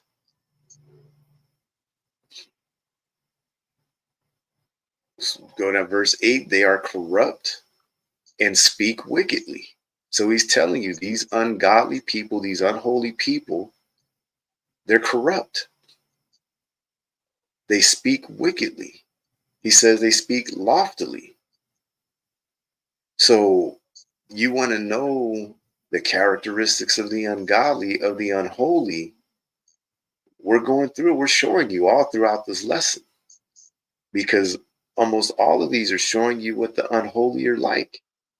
These are those people that are what? Lovers of their own selves, covetous, boasters, proud, blasphemers, disobedient to parents, and so on. They have all the characteristics. All right, let's go to Wisdom of Solomon 3 and 10.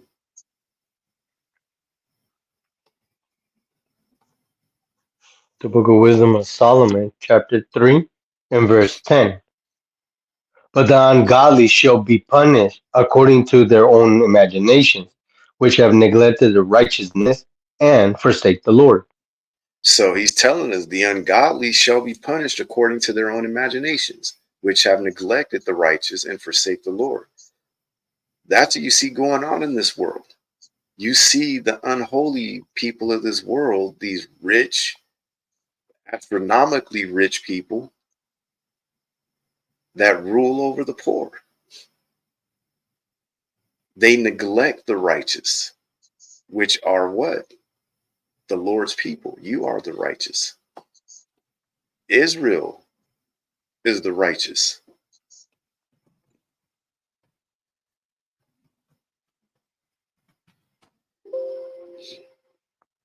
Go to Isaiah 1 and 26. The book of Isaiah, chapter 1 and verse 26. And I will restore thy judges as at the first, and thy counselors as the beginning. Afterward thou shalt be called the city of righteousness, the fruitful city. the faithful city. So Faithful. Israel, he's talking to you, you so-called blacks, Hispanics, and Native Americans. It says, and I will restore thy judges as at the first, and thy counselors as at the beginning.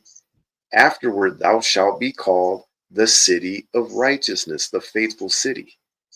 You Israelites, you so-called blacks, Hispanics, and Native Americans, you are the righteous that the Bible speaks of. The Edomites, the so-called Europeans of today, so-called white man of today, they are the wicked that the Bible speaks of.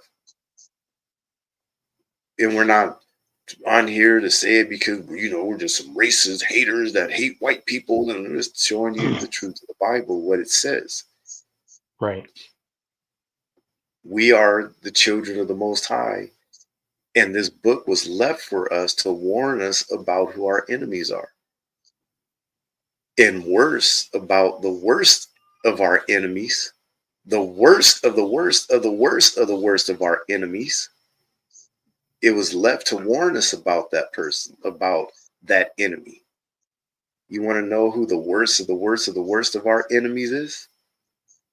It's ourselves. It's us. Mm-hmm. We are our own worst enemy.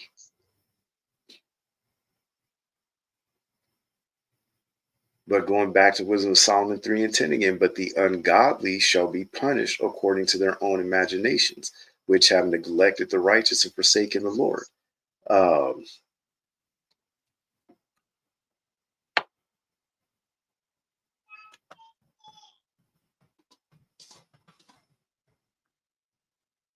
to think of.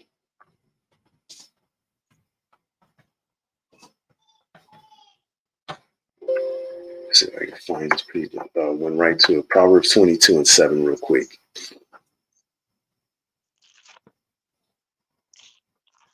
The book of Proverbs, chapter 22 and verse 7. The rich ruleth over the poor, and the borrower is servant to the lender. So the scriptures tells us clearly that the rich rules over the poor. That's why all these people that are in Congress, all these senators and presidents, and all these people that some of our people are dumb enough to vote for and put them in office. Don't you find it strange that some of these people come into office poor, just regular working folks, and somehow within a few years they're millionaires? And then you really open your eyes and you see that they're not working for the people. They're working for these special interest groups. They're working for the banks. They're working for the bankers. They're working for the pharmaceutical companies. They're working for the medical industry. Everybody and anything else that's putting money into their pockets is who it's pay to play. And people haven't figured that out yet. Right. But the rich rules over the poor, and the borrower is servant to the lender. Going back again, what was Solomon 3 and 10? But the ungodly shall be punished according to their own imaginations, which have neglected the righteous and forsaken the Lord. They neglect you. The Lord's people are being neglected by those in power. And they're doing it purposely. It's being done maliciously. It's not by accident. But they will get punished. But also, too, even among our own people, though, there are a lot of ungodly that neglect the righteous. As you see these stories are coming about, talking about like Oprah and some of these other celebrities that have taken advantage of their own people so that they can make it on top. Leave them in the industry poor while they become billionaires. Where did they learn it from? They learned it from our oppressors. They become the house Negro for our oppressor. leading our people back into the home, back into the burning house to save Massa.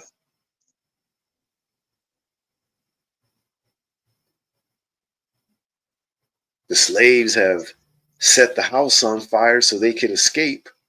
They've left Massa up in his room so Massa could burn up in the house.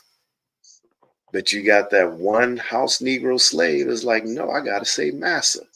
So they're going to do everything they can. They're going to kick the door down. They're going to risk life and limb to go up and save Massa. Those are the ungodly of our people. They will turn their back on their own people. And then once they save Massa, they're going to turn around and tell Massa just who set the fire. Massa, it was Kunta. Kunta set the fire, Massa. Massa's going to go find Kunta, tie Kunta up, and then he's going to put the whip in the hand of the slave that told, or the house Negro. All right, you whip him. And he's going to be like, my pleasure, Massa. How many strikes you want me to give him, Massa?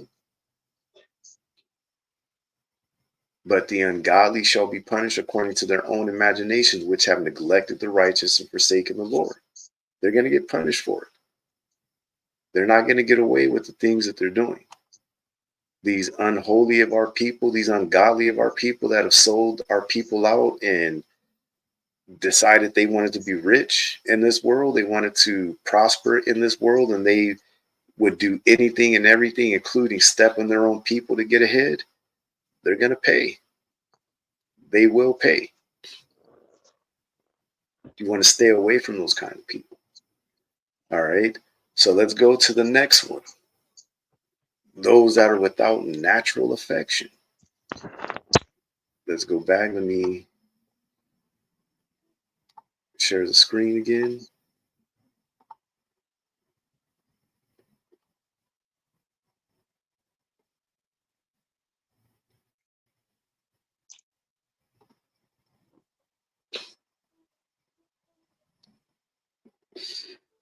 Going to look up affection. What does it mean to have affection? Affection meaning. Can you see it? Yes. Affection, a gentle feeling of fondness or liking. Physical expressions of affection. The act or process of affecting or being affected. A condition or disease. I thought that was an infection. And affection of the skin. I never heard affection being used as that. I always thought it was infection. Right. A mental state and emotion. All right. That's the definition that we're definitely looking for. A mental state and emotion. They're without natural affection, because what would be natural? Let's look that up.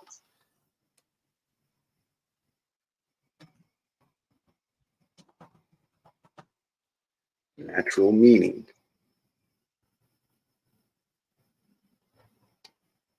Existing in or caused by nature, not made or caused by humankind. Okay. To, of, or in agreement with the character or makeup of or circumstances surrounding someone or something. Of a person born with particular skill, quality, or ability. Of a skill, quality, or ability coming instinctively to a person, innate. Yeah, there we go. They're without that natural, innate ability for a man to love a woman and to be with a woman, or a woman to be with a man. They're without that ability. They don't have that natural affection. Of a person or their behavior, relaxed and unaffected, spontaneous. No, that isn't occurring as a matter of course and without debate, inevitable. No. Based on innate moral sense, instinctively felt to be right and fair. Yeah, that could be used also. Of a parent or child related by blood. Yeah, that's my natural born son or daughter. In music. Of a note not sharp or flatted. Christian theology relating to earthly or unredeemed human or physical nature as distinct from the spiritual or supernatural realm. Bridge, straightforwardly reflecting one's holding of cards, often contrasted with conventional or artificial. A person regarded as having an innate gift or talent for a particular task or activity. A thing that is particularly suited for something. Music, a sign denoting a natural note when a previous sign or the key signature would otherwise demand a sharp or flat. A creamy beige color. In gambling game, a combination or score that immediately wins. A hand of 2 cards making 21 in the first deal in blackjack and similar games. I don't know anything about card playing. Fishing, an insect or other small creature used as bait rather than an artificial imitation. Okay. A person with an intellectual disability. Naturally, all right. So we can see there's quite a few different definitions. The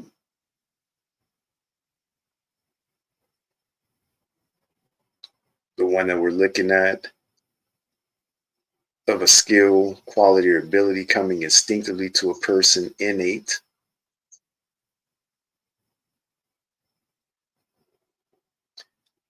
Based on an innate moral sense, instinctively felt to be right and fair.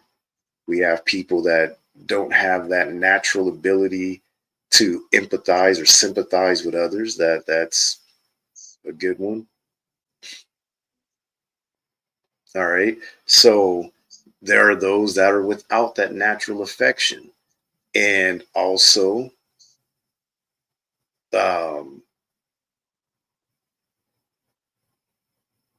without having they don't have the ability. They choose, because it's a choice, choose not to engage with one of the opposite sex. Let's go to Romans 1:18. Let's let the script on it.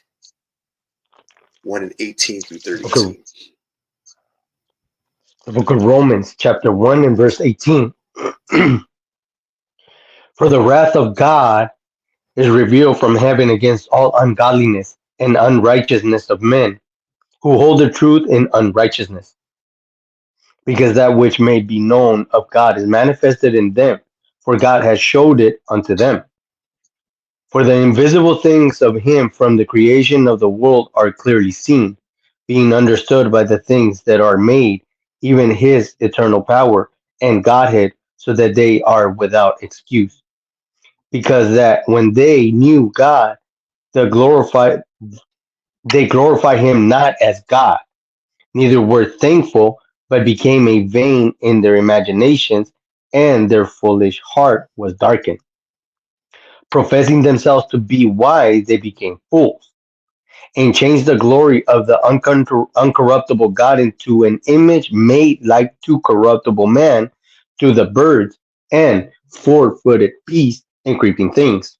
Wherefore God also gave them up to uncleanness through the lust of their own heart, to dishonor their own bodies between themselves, who changed the truth of God into a lie, and worship the servant, and worship and serve the creature more than the Creator, who is blessed forever. Amen. For this cause God gave them up unto vile affections, for even their women did change the natural use into that which is against nature. And likewise also the men, leaving the natural use of the woman, burned in their lust one to another, men with men, working that which is unseemly, and receiving in themselves that recompense of their error which was met.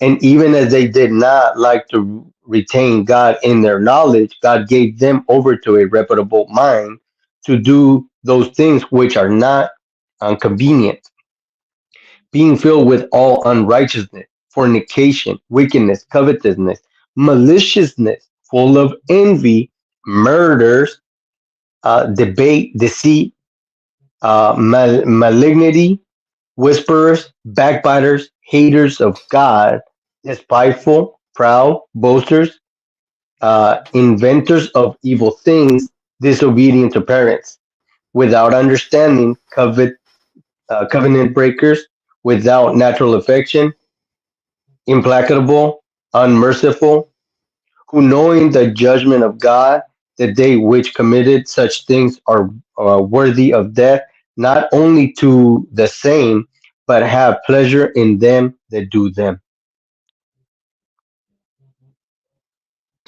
All right. So you can see the characteristics right here that he gives us of these people that are without natural affection. These are those that turn men to men, women to women, as he says, and likewise also the men, leaving the natural use of the woman, burning their lust one toward another, men with men, working that which is unseemly, and receiving themselves that recompense of their error, which was meat with me, which is good. All right. So all I did, I just typed in who attended P. Diddy's freak off parties, and you can see all these stories that are popping up. But this is what's happened in Hollywood. That our people have walked away from the Most High. They've walked away from the Lord for all this fame and fortune.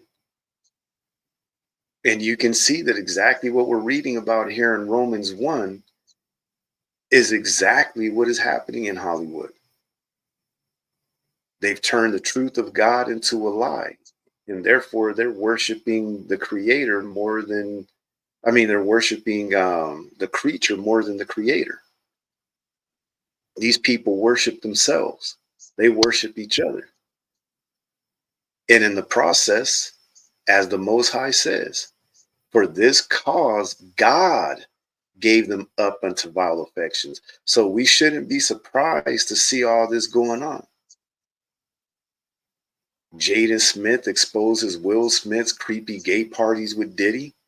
His own son coming out blasting him.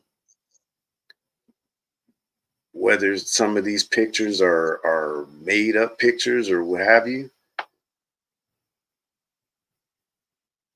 But you see this going on in today's society. We were warned this was going to happen, but yet our people, as usual, didn't heed the warnings.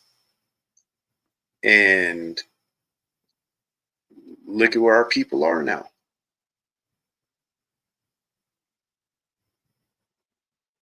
T.I. reveals Diddy's parties become too gay when he gets drunk. Wow. Diddy forcing Cassie into freak off sessions is true. Diddy a swinger. He had a session with Ja Rule. When it's baffling when you see the names that get brought out in this stuff. When you're like, wait, I thought there was supposed to be some hardcore gangster rappers. Right. You know what I mean? And you're like, wait a minute. Just some of the names.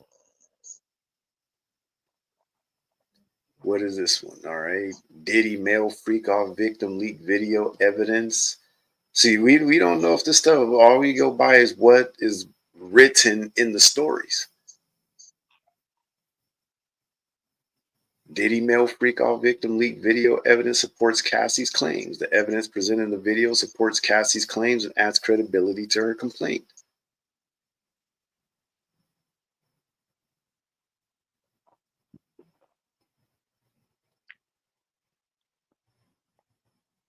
But he did settle that lawsuit real quick.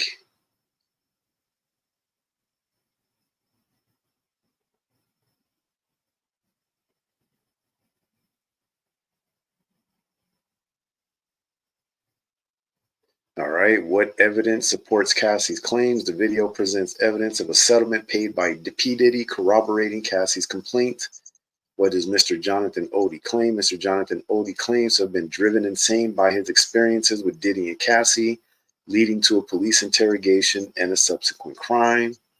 What does Diddy's alleged male victim maintain? Diddy's alleged male victim maintains his innocence and plans to defend himself in court with a leaked police interrogation video discussing his relationship with Cassie. What does the speaker reveal about being manipulated? The speaker reveals being manipulated and used by Diddy and his associates, including having sexual encounters with Cassie and Sean and contracting HERPSs. It's crazy. What does a speaker discuss about being followed? The speaker discusses feeling followed and spied on in an attempt to set him up as an extortionist and being asked to turn in a video recording by his attorneys. All right, so let me see.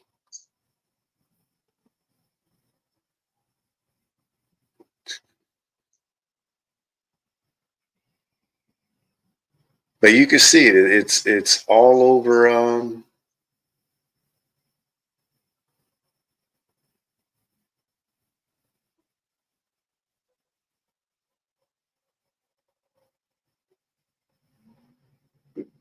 All over YouTube. It's all over the internet, and you can't believe everything that's on the internet. Right.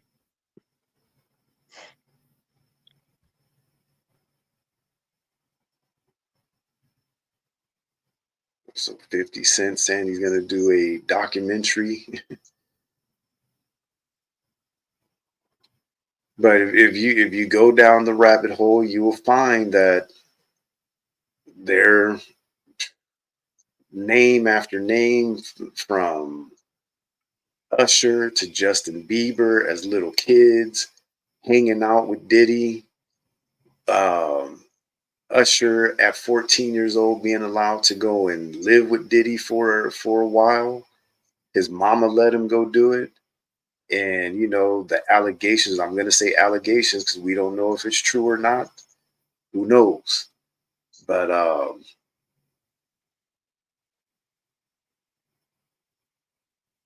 apparently, supposedly, there was things done to these young boys. You got to remember, this stuff is not new. People are not paying attention to the allegations against African Bambaataa.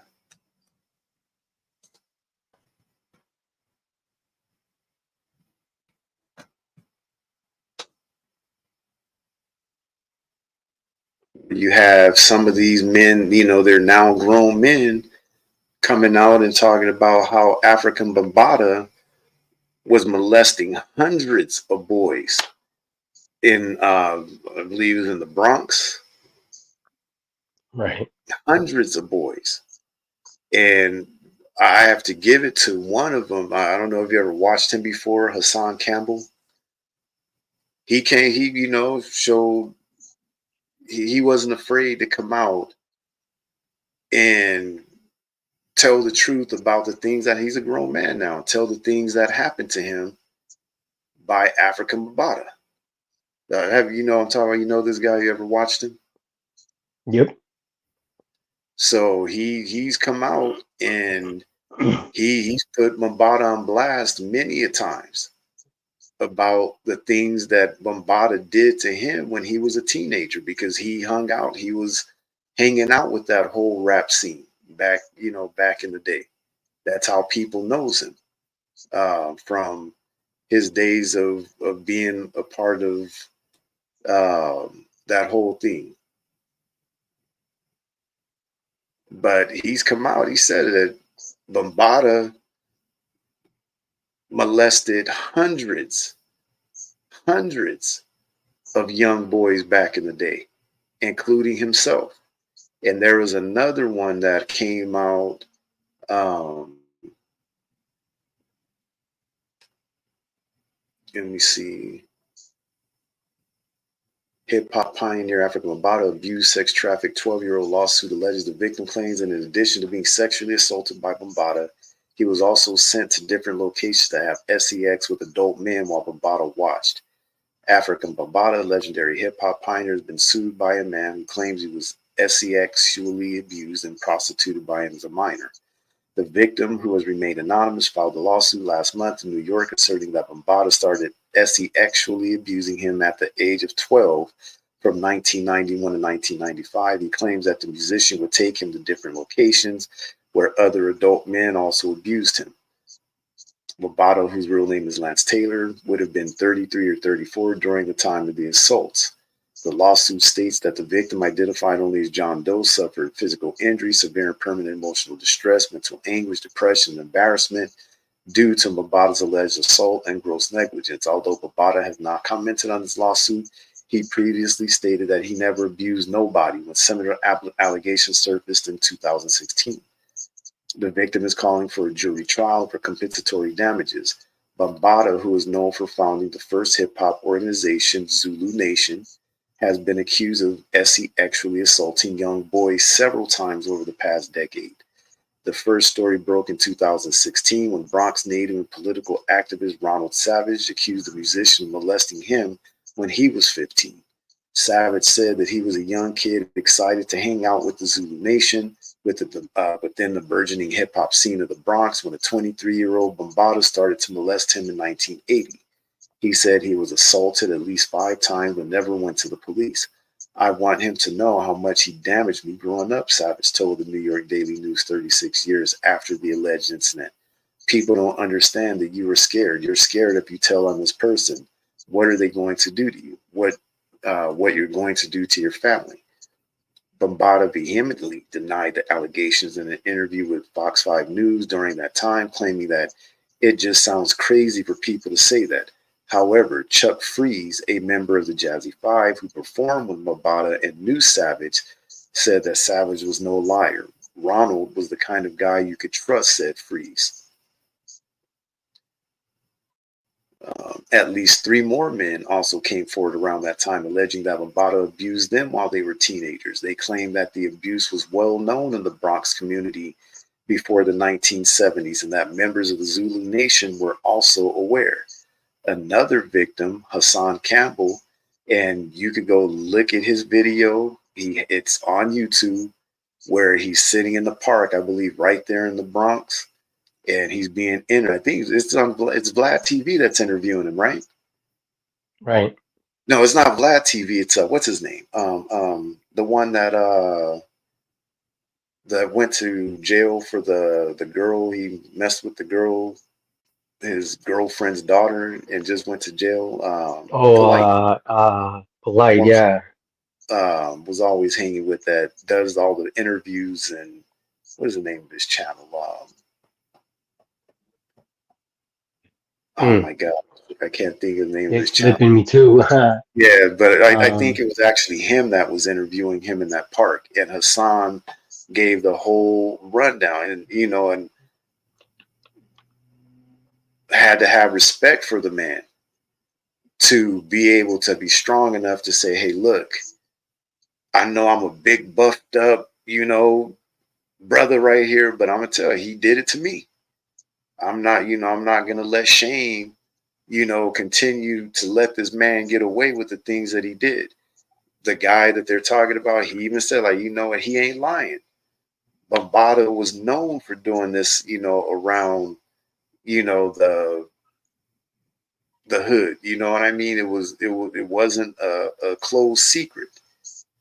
Um, and that's why you have to believe that it's true that he did do these things. You know what I mean? But Hassan Campbell, he's one of the, kind of well known, I guess, on YouTube now. He's got a pretty big following on there. And every once in a while, I'll watch him. I'll watch his channel.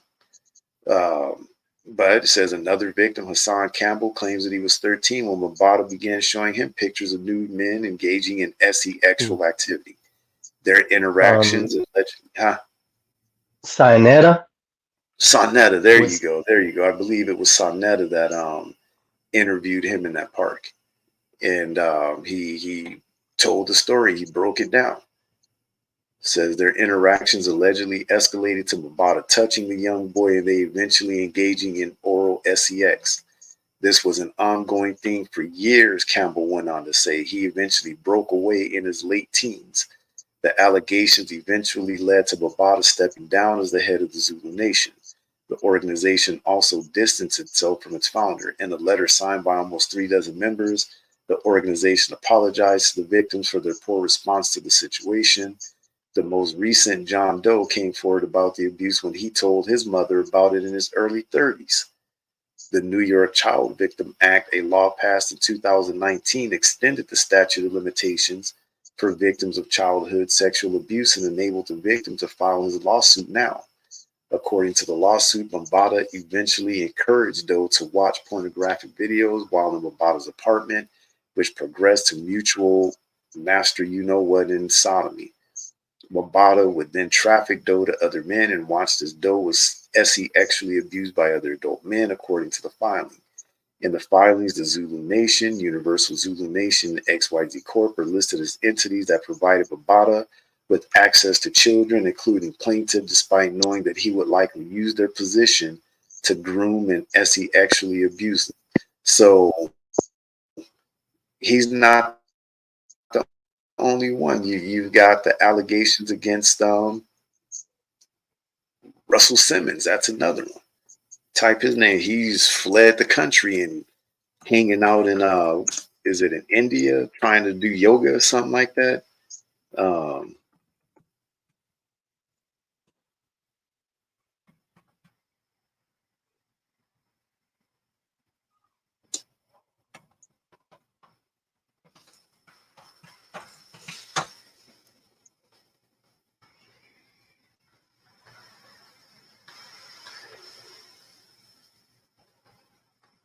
I can't remember where he's at right now, but he left the country and he's in some country, hanging out, some, trying to do yoga or something. It's crazy. Yeah, here it is. He fled to Bali to practice yoga in peace. Now, let me click on it.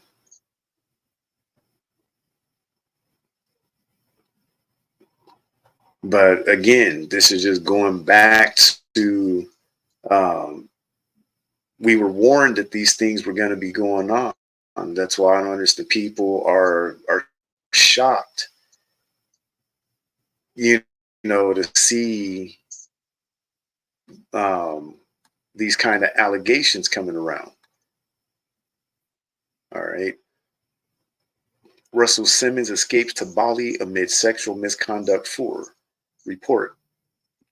In battle music mogul Russell Simmons has fled to Bali to practice yoga in peace as sexual misconduct allegations rage around him in the U.S. Over a dozen claims of sex abuse have been aimed at Simmons since November 2017, and the hip hop legend has reportedly flown to the Indonesian island to escape the fear at the yoga barn retreat in Ubud. Russell is focusing on yoga and meditation as well as his spiritual and emotional health, a source tells Page 6. He has also been seen wearing robes and walking the streets and markets of Ubud, the yoga town in the jungle. As you see, instead of becoming an Israelite and repenting and saying, hey, you know what, I did this, if he did it, it's allegations. Instead, he's going to run and get into yoga and Hinduism and, and yoga and spirituality and all this foolishness.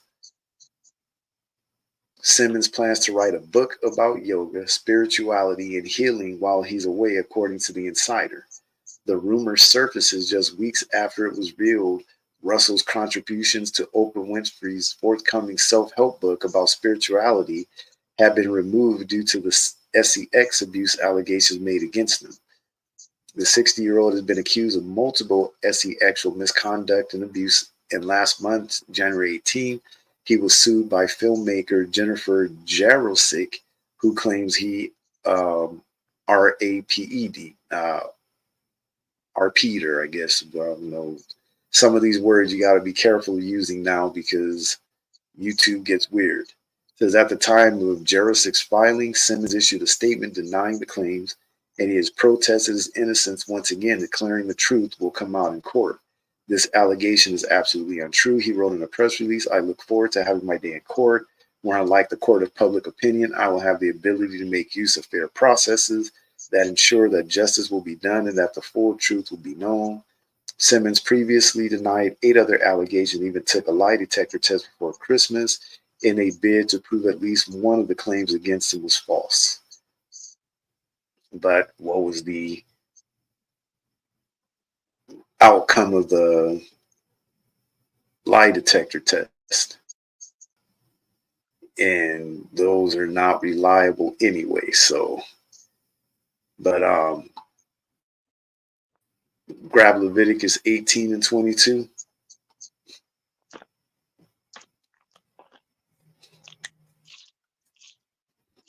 The book of Leviticus, chapter 18 and verse 22. Thou shalt not lie with mankind, as with womankind it is an abomination. So that's telling us, thou shalt not lie with mankind as with womankind is an abomination. Our men are not supposed to be laying down with men. Our women are not supposed to be laying down with women. We're not supposed to be marrying man to man, woman to woman. None of that stuff. It's written right here in the scriptures, not something we're making up, not saying it because we're so-called homophobes and all that kind of stuff. This is what the Bible teaches. This is what the Bible tells us. It is unnatural for a man to desire to be with a man. It is unnatural for a woman to desire to be with a woman. But because of our people's disobedience, God gave them up unto vile affection. Let me read verse 26 again, going back to Romans 1 and 26. For this cause, God gave them up unto vile affections. So if P. Diddy is guilty of the things that he's doing with these young boys and men in Hollywood, God is the one that gave him up to those vile affections. If African Babata it's true that he's doing these things, because we don't know, it's allegations. I only could read the stories to you. I don't know if it's true or not. But Right? if he is doing these things, we got to keep in mind it's God that gave them up unto these vile affections. Why? Because of the sins of our people, because of the idolatry of our people. For even their women did change the natural use into that which is against nature. And likewise also the men, leaving the natural use of the woman, burned in their lust one toward another, men with men working that which is unseemly, and receiving themselves that recompense of their error, which was meat. All right. As you read Leviticus 18 and 22, as he just read, thou shalt not lie with mankind as with womankind. It is an abomination.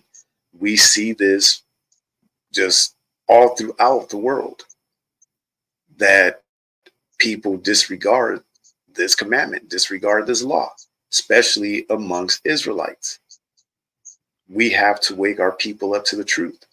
Even somebody like Little Richard, who proclaimed that he was um, without natural affection, as I'll put it, almost his whole life, and then in the end, he repented, he changed. Let me see if I can find that.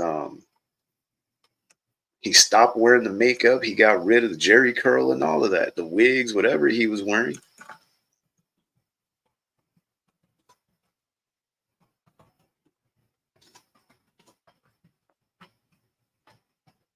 And it's not too late for Diddy and all these guys. They can repent.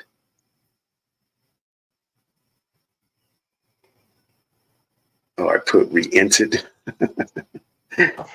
Repented. And it still didn't do it. What's wrong with my letter P? Is it sticking? There you go.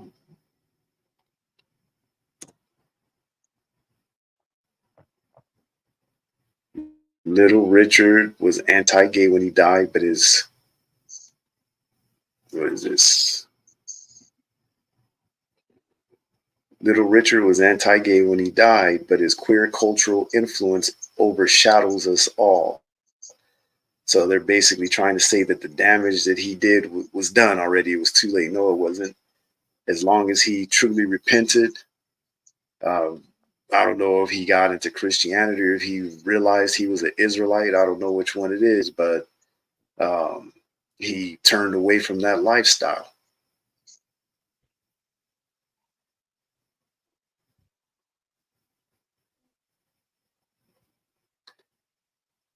All right, so I'm not going to go ahead and read it. But if little Richard was able to repent, these guys, you know what I mean? They can repent. He changed. That's what it means to repent. All right. So let's move on to the next one. Some of these other ones are going to be pretty easy. So, like truce breakers, that's going to be the next one. Remember, what we're dealing with today is we're going over the characteristics of the kind of people that are the cause of the world being in perils today. That are the kind. These are the people that are causing the perils of this world. These are their characteristics, and we need to learn what kind of people they are so that we can do what? We can avoid them. If you don't want drama in your life, you don't want problems, you don't want issues, um,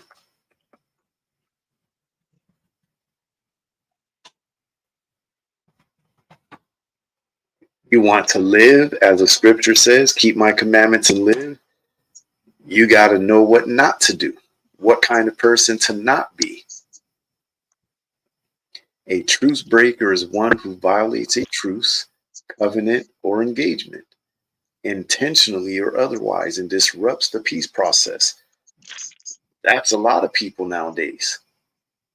There are a lot of people that, they will tell their friends, oh, you know what, I'm sorry for what I did. Let's make a truce. Let's just make it cool. Let's move on from it.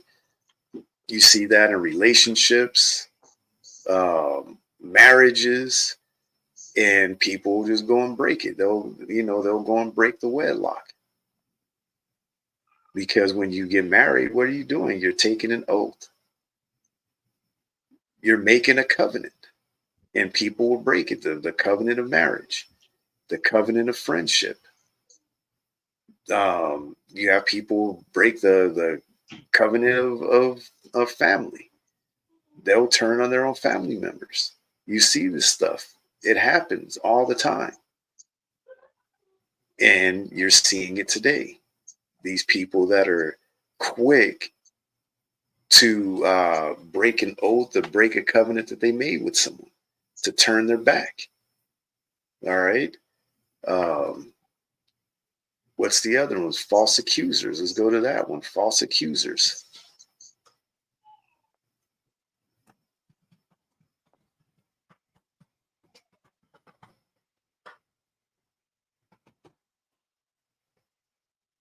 False accuser is someone who makes an untrue accusation about another person. False allegations can occur intentionally or unintentionally. Intentional false allegations can be made due to a variety of reasons, while unintentional false allegations can arise spontaneously due to mental illness or resulting from deliberate or accidental suggestive questioning or faulty interviewing techniques. You see that happening. Let me see an incident that um, oh, I got one.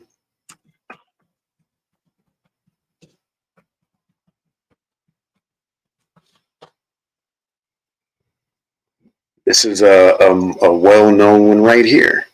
The Duke lacrosse team. You had the Duke lacrosse team. You have members that were accused of raping a sister. Everybody jumped on the bandwagon. They believed her, just to come to find out that she lied. She claimed they gang raped her.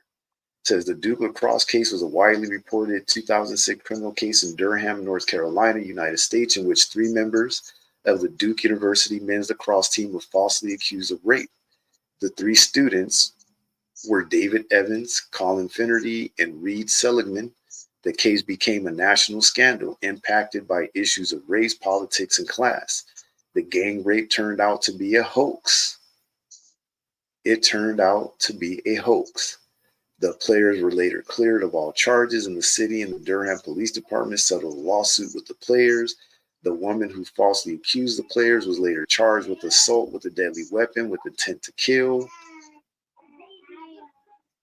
All right. It didn't go well for her, which is good.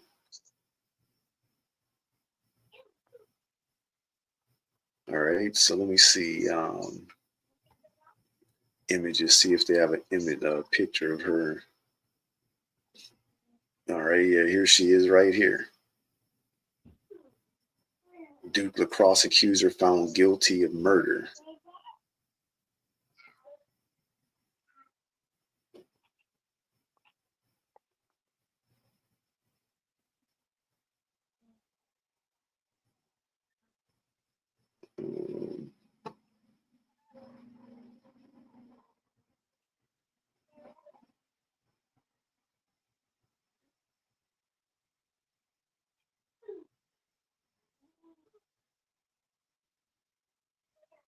Oh, I didn't know that.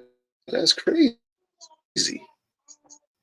So after she accused the lacrosse team of doing that to her, she was convicted of killing her man. I never heard of that. That's crazy. The woman who falsely accused 3 Duke University lacrosse players of rape was convicted of second-degree murder Friday and the stabbing death of her boy. How did I miss that? That's crazy.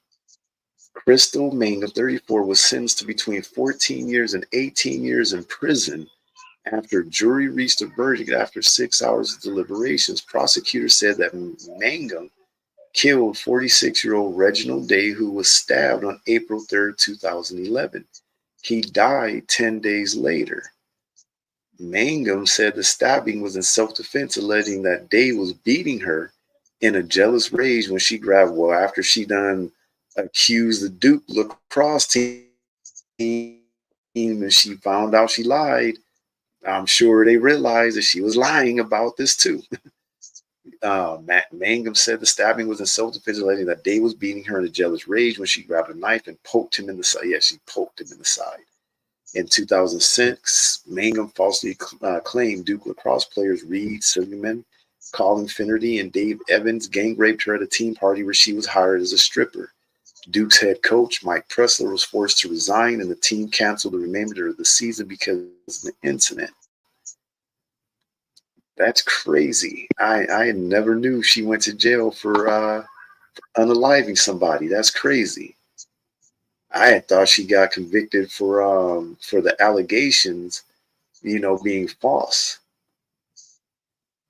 But actually, if you look at her closely, she does look crazy. She looked a little cray-cray.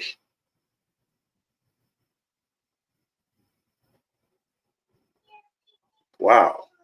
Now I'm baffled by that one. I didn't see that coming. Wow.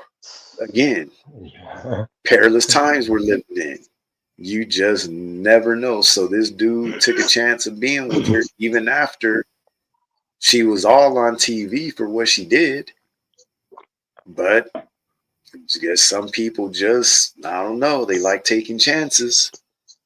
All right. But she's a false accuser.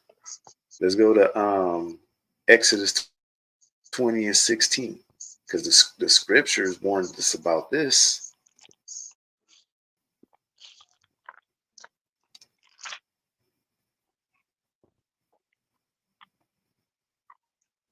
The book of Exodus, chapter 20 and verse 16.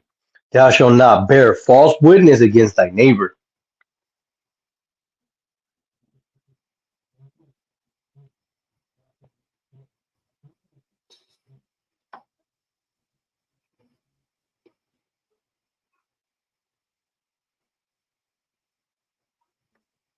Did you read it already? Yes. Oh, it must have cut out because all I heard was the book of Exodus and then it went quiet. The next thing I know, Let me you're like read just it. sitting there. All right. Yeah, Let me go read it ahead. again. The book of Exodus, chapter 20 and verse 16. Thou shalt not bear false witness against thy neighbor. Thy Thou shalt neighbors. not Yeah. bear false witness against thy neighbor. We're not supposed to be bearing, even though those that she bore false witness against they weren't Israelites. But you see this all throughout the world nowadays, these false accusations. Nowadays it's so bad that you can't tell the real victims from the fake. You just can't tell. Go to Leviticus 19 and 11. Leviticus chapter 19 and verse 11. It says, now I know that the Lord is greater than all gods. Is it For Leviticus in 19 and 11? 19 and hold on. Nine- 19 and 11. It says, and be ready against the third day. No, I'm still on Look at Exodus. where Hold you're on. at. I'm sorry. Leviticus. Oh, that doesn't sound right. They did not sound right. 19 and 11. Here we go. You shall not steal, neither deal falsely, nor lie one to another. There you go. You shall not steal, neither deal falsely, neither lie one to another. We're not supposed to be stealing from each other. We're not supposed to be stealing from anybody else, such as that 17-year-old that broke into that home to rob them, to rob that family, his next door neighbors. And then on top of that, add sin to sin, unalive them in the process. Neither deal falsely, such as we're seeing about right here with this sister lying on this lacrosse team. And then in the process, she committed an unaliving. Neither lie one to another. The scriptures warned us about these things. Let's go to Leviticus 19:16. Leviticus chapter 19 and verse 16. Thou shalt not go up and down as a talebearer among thy people, neither shalt thou stand against the blood of thy neighbor. I am the Lord. So we're not supposed to be going up and down as a talebearer, spreading rumors, spreading gossip. That's, something that's common with our people also. Our people love to gossip. All right. So, like when we bring out these stories, that's why, stick to the news story, because it's all allegations. Don't know if these things happen. All we could do is just go by what's reported. And that's what we all should be doing. Shouldn't be jumping on because that's what happens. There are some people that every rumor that comes out, every news story that comes out, they jump and they got to hurry up and jump on the internet, and they want to be the first ones to spread the news, and don't even know if it's true or not. You see that a lot, even in Israel. You see it happen a lot.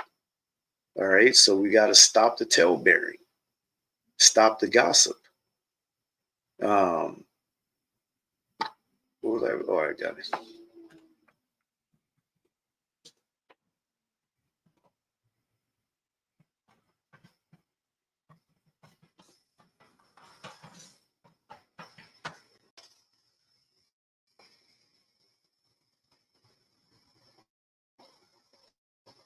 All right, so this is a little, I don't know what you call it, blog, I guess. I don't know what you would call it.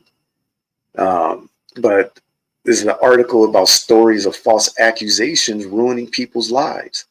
That's why you got to be careful, because like I said, nowadays you can't tell the difference between some of these people that are telling the truth, like some of the women when they bring up these RAP allegations against some of these men.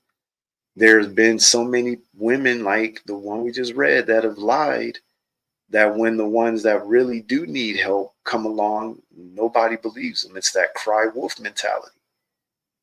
You know what I mean? It is, and it's here in the Bible. We were told these things were going to happen.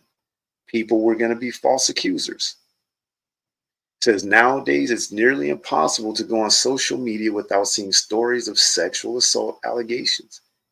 SA, as they're called in a lot of YouTube, videos, because you say certain words and I guess you get flagged by YouTube. So SA allegations. It's good that more victims are coming forward with their stories, but some people are taking advantage of the attention that accusations of sexual misconduct bring about. As a result, false accusations of SA are arguably more common than ever before. Here are some stories of false accusations that have ruined the lives of the accused. Stories of false accusations. Backpack bump. In October 2018, a young boy was accused of SH by a New York woman more than triple his age. While shopping with his mother, the boy walked past the woman and accidentally, actually, I saw that video. I remember that. And accidentally bumped her with his backpack. The boy didn't realize that his backpack had brushed the woman, but the next moment, the woman was accosting him with accusations of SH. The woman eventually called the police, forcing the boy to state what happened. A few days later, a CCTV recording was released that proved the boy's innocence. If the video hadn't been captured, the boy could still be under scrutiny to this day. Yeah, luckily they were in the store. There was uh, video surveillance, and they were able to see that the boy backed up and his backpack brushed against the woman. All right. Another one, Connecticut college accusation. In 2016, two young men were accused of SA by another student. The girl fabricated the story of SA after having consensual relations with the two men, stating she made up the story to prevent losing a love interest. This accusation made the men lose their football scholarships and get expelled from school. Fortunately, the woman owned up to her false accusation and she was sentenced to a year of jail time. You see, people don't realize that you can ruin somebody's life. You can ruin someone's life, their reputation. And I guess that's the whole point of them doing it in some instances, that they know that that's what's going to happen. That's why they do it. Washington police accusation. In July of 2018, a Washington woman formally accused two police officers of SA. After months of thorough investigating, both men were cleared of the accusations, but not before their lives were changed forever. One officer was placed on leave until he was cleared a few months later. The other officer was charged for you got to think about that, how your life could be turned upside down. You got your wife looking at you sideways. You Mhm. got your mother and father-in-law looking at you sideways like, man, how can we not see this? How can we let our daughter marry a man like this? You know what I mean? You got your coworkers looking at you sideways. If you go to church, you got your church members looking at you sideways like, man, I thought you was a cop. How did you do it? Why would you do this? We Right. believed in you. We looked up to you. We trusted you. You know what I mean?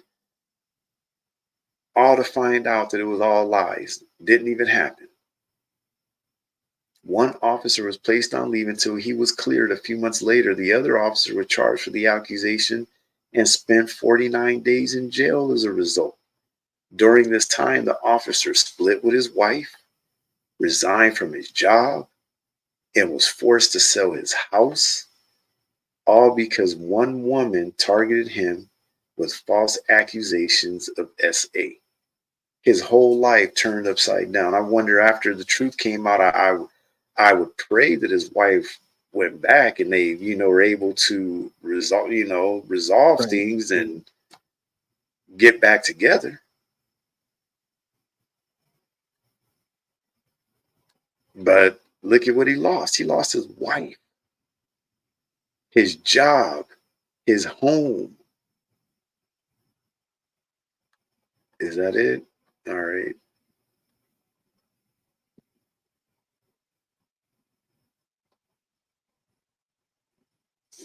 You Let me see what else has popped up. 35 times men were falsely accused of SA, and you can type these things in yourself. I really don't have to go through and read all of these. Just type it in yourself. I just typed in stories of false accusations ruining lives. And look at all the stories that have popped up. 6 insanely reckless media accusations that ruin lives. Does being falsely accused have an impact on a person's life to further drive their message home? Activists like Zerlina Maxwell are also now claiming that being falsely accused is only a minor impact. So there's a story. False convictions ruin lives. The Utah man says life was destroyed over false accusation. Here it is, the dark side of hashtag Me Too. What happens when men are falsely accused?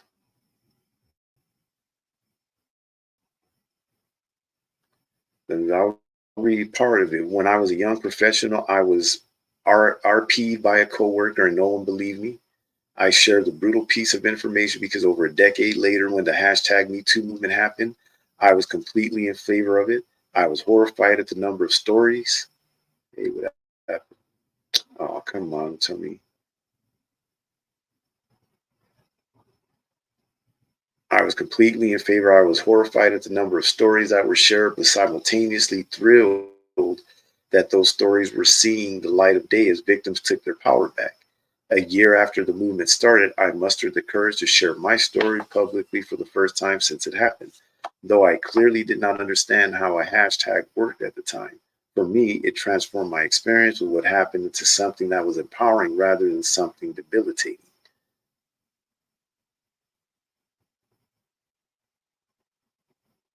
Hmm, let me see.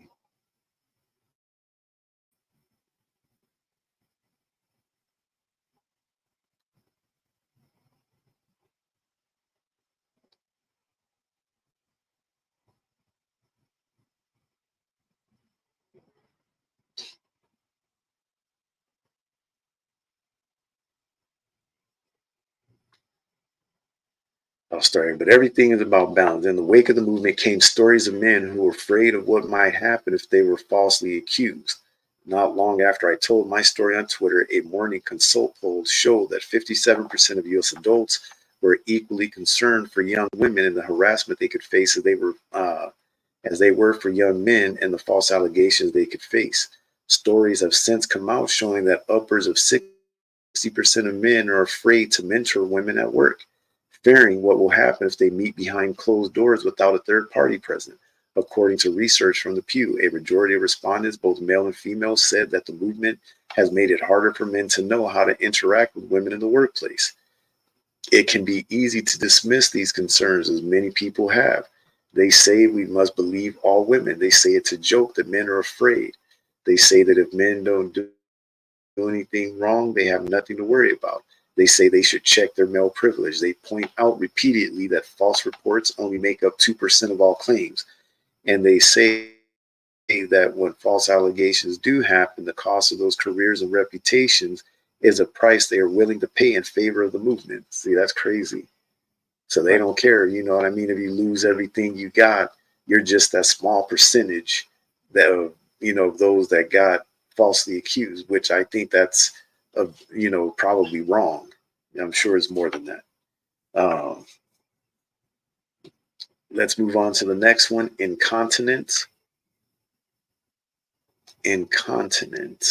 Let's look it up. What does it mean to be incontinent?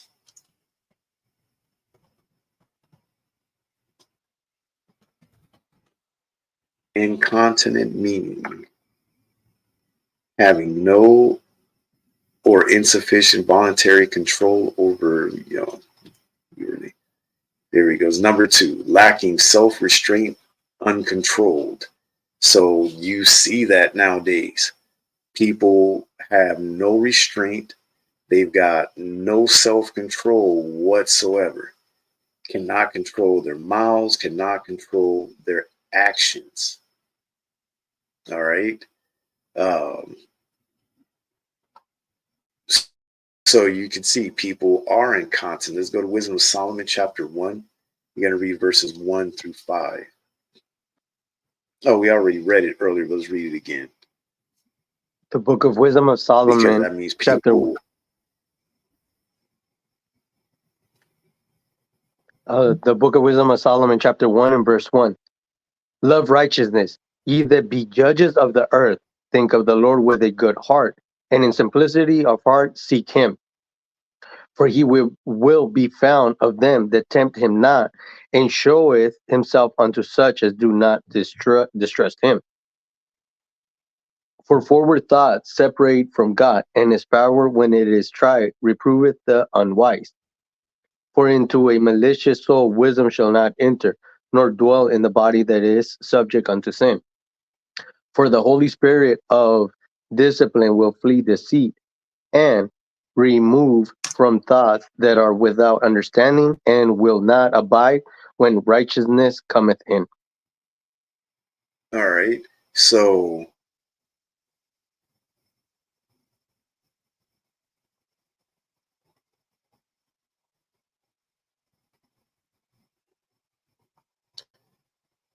our people lack discipline. All right. As we just read,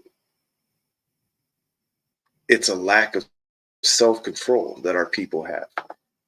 Um, and when you lack that control, you lack that discipline, it's telling us wisdom's not going to enter into you.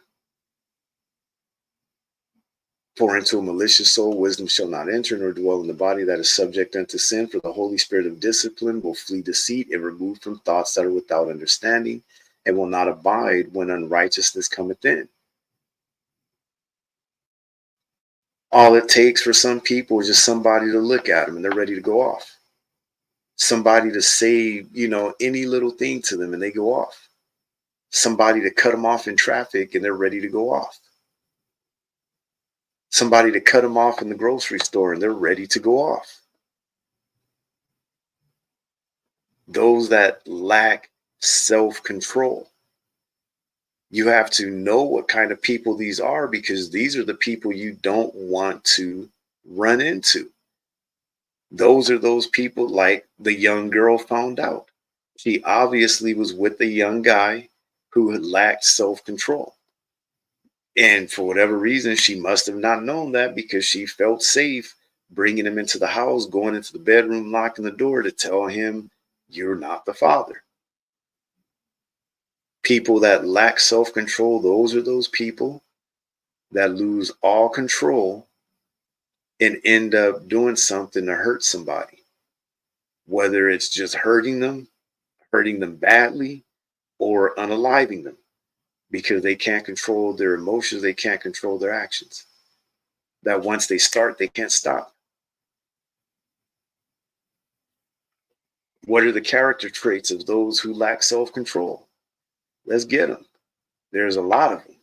Number one, they are abrupt. Two, there's somebody that's angry. Stay away. We've gone over this before, especially with the lessons we did about the kind of person men should be looking for, what kind of woman they should be looking for to marry. We did a class also about the kind of man a woman should be looking for to marry. And for both sides, stay away from that angry person. Stay away from that person that lacks self-control, because you could find yourself in some serious situations. There's usually somebody that's anxious. There's somebody that's usually arrogant, brutal. They're very callous. They're very careless. They don't care about nobody else but themselves. They're also childish. You want to watch out for that too. They're very immature. They could be an adult, but they don't handle themselves as an adult. They lash out like a child would. They're very immature for their age.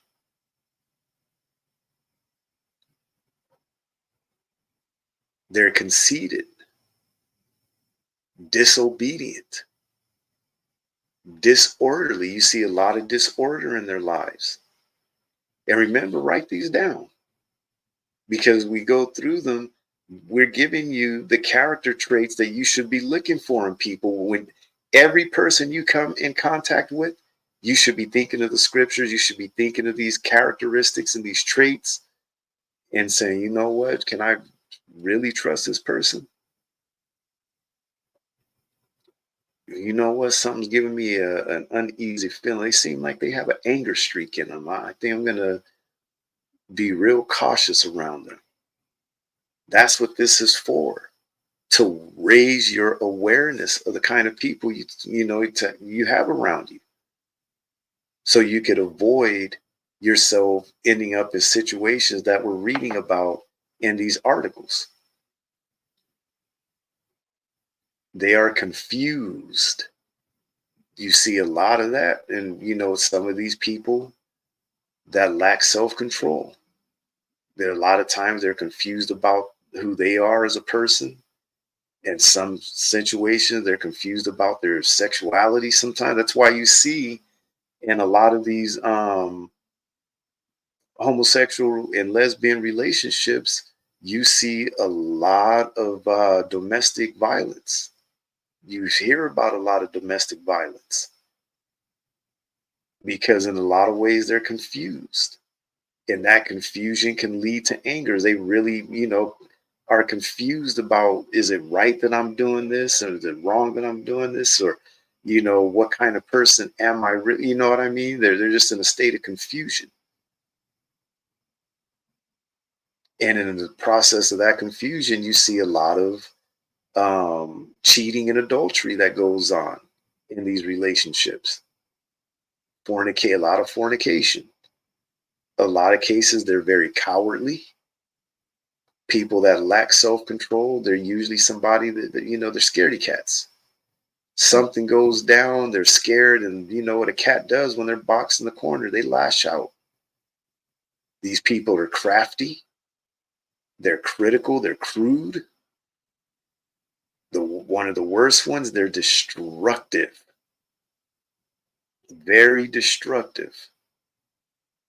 They could be dishonest, erratic in their behavior, foolish, hateful, haughty, ignorant, impatient, impractical, impulsive, indecisive, irrational, irresponsible. That's the word I was looking for that mom. I told you it would come. I'd get it.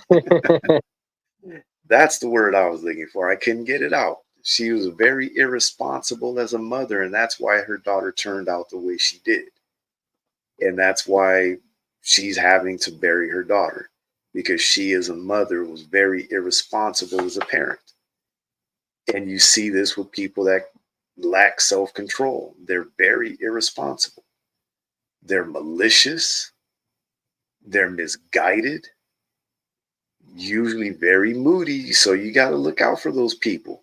Those people you might even work with, friends you may have, family members.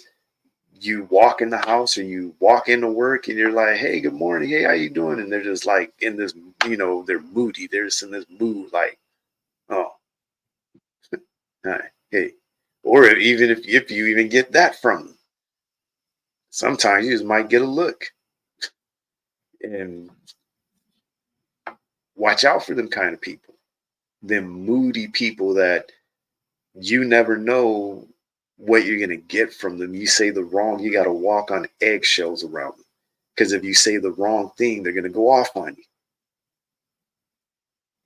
Rowdy, tactless. And the worst one, that a self-control person, a person that lacks self-control, they're dangerous. Dangerous. You got to watch out for that. A person that lacks self-control can become very dangerous person. All right. So I'm going to read another article. Here we go. This is from verywellmind.com. It's a psychology blog or whatever you might call it. This is by Kendra Cherry, MS in education, master's in education. And she's given effective strategies for improving self-control.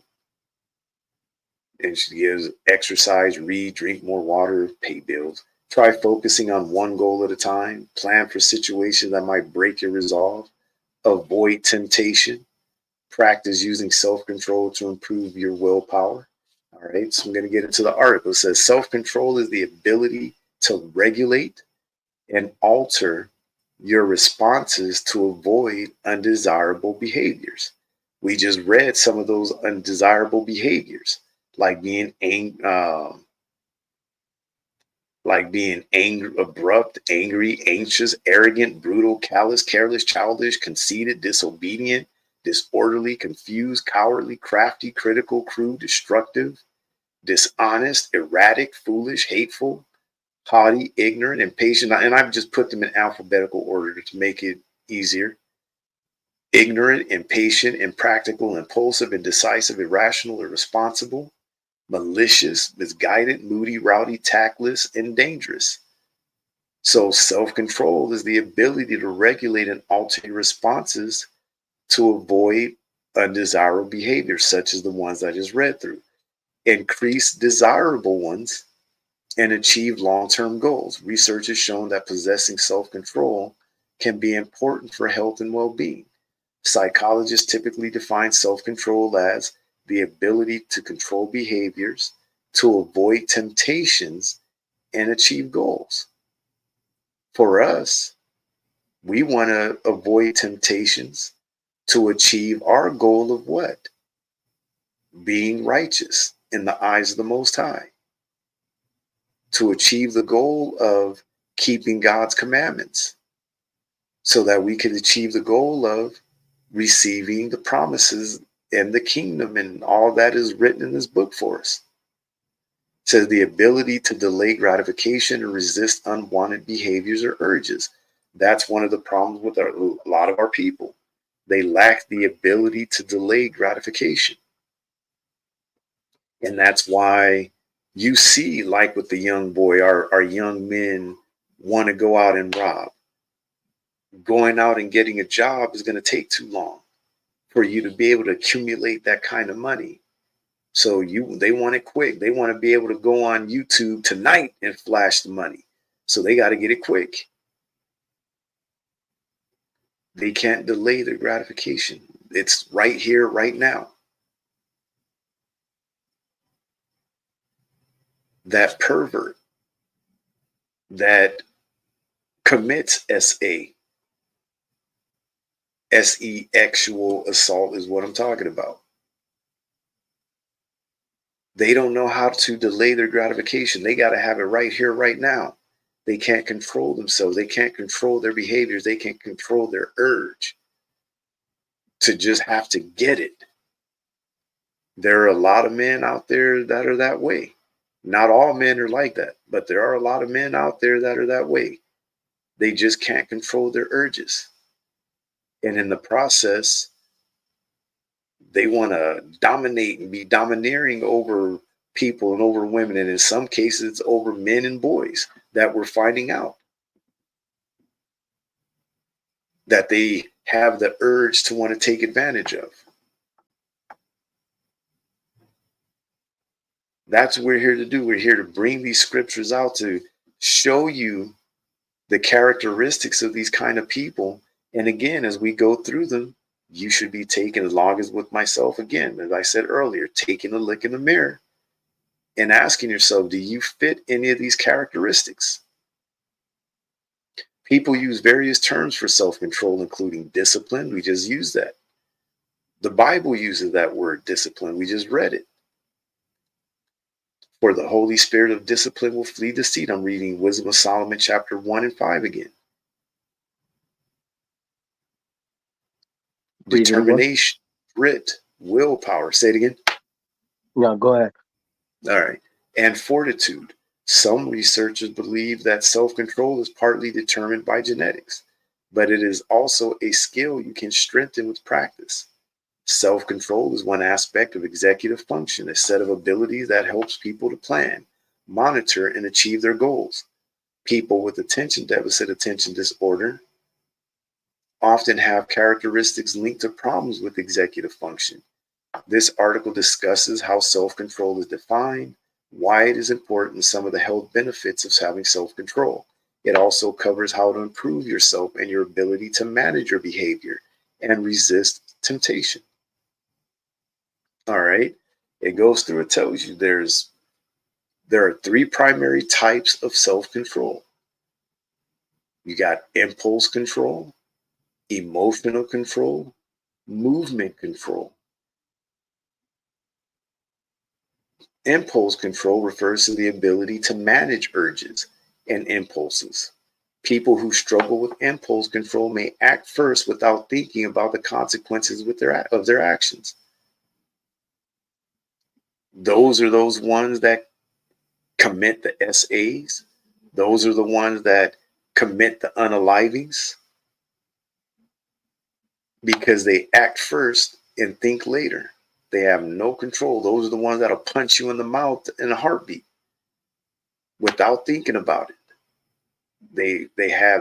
They don't have impulse control. Emotional control refers to the ability to regulate emotional responses. Someone who struggles with emotional control may find it hard to manage strong emotions. They may overreact, experience lasting bad moods, and get overwhelmed by the intensity of their feelings. AKA that moody person that we talked about a minute ago, cannot control their emotions. Third one is movement control, refers to the ability to control how and when the body moves. Again, that person that'll sock you in the mouth in a heartbeat cannot control their body and cannot control their emotions. A person who has difficulty with movement control may experience restlessness and find it difficult to remain still. Always on the move. Can't sit still. Antsy. A self-controlled person exhibits a great deal of willpower and personal control. They don't act impulsively and can regulate their emotions and actions effectively. Importance of self-control. Why is it important that we have self-control? That's the question. How important is self-control in your day-to-day life? A Stress in America survey conducted by the American Psychological Association found that 27% of respondents identified a lack of willpower as the primary factor keeping them from reaching their goals. The majority of people surveyed, 71%, believe that self-control can be both learned and strengthened. And yes, it can be learned, it can be strengthened. Researchers have found that people who have better self-control tend to be healthier and happier, both in the short term and in the long term. In one influential experiment, students who exhibited greater self-discipline and had better grades, higher test scores, and were more likely to be admitted to a competitive academic program. The study also found that when it came to academic success, self-control was a more important factor than IQ scores. That's heavy.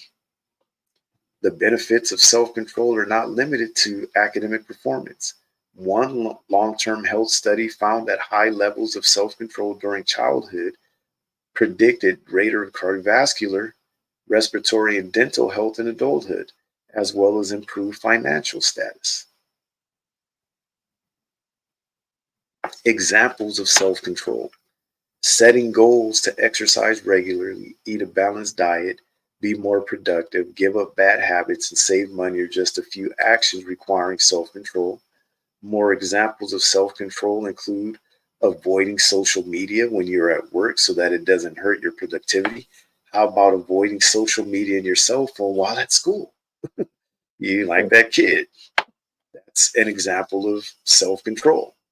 Obviously, he had none. It says not purchasing something you want because you are trying to stick to a budget. Skipping sweet treats because you are trying to reduce your sugar intake. Managing your emotional response when someone does something that makes you feel angry or upset. So these are just a few examples of showing your self-control. All right. How about setting goals or setting a goal of reading your Bible daily? Whether it's a few pages, a chapter, a few chapters a day. Set a goal. Every day I'm going to read a certain amount of chapters in my Bible.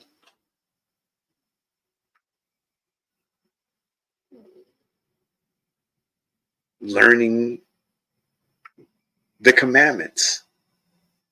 I'm going to learn X amount of commandments a day and I'm going to apply them to my life and read about how to apply them to my life. Because they're not going to tell you that. I'm guaranteeing you it in this article. They're not going to tell you how self-control could also help you with keeping the commandments of the Most High. Delaying gratification. The ability to delay gratification or to wait to get what you want is an important part of self-control. People are often able to control their behavior by delaying the gratification of their urges. For instance, someone who wants to attend an expensive concert might avoid spending their money on weekend shopping trips. They want to have fun, but they know that by waiting and saving their money, they can afford the exhilarating concert instead of the everyday mall trip. Delaying gratification involves putting off short term desires in favor of long term rewards. Researchers have found that the ability to delay gratification is important not only for attaining goals, but also for well being and overall success in life. See, that's another issue with our people. Our people don't know how to delay the gratification. Our people won't do it and they don't do it. All right. Um,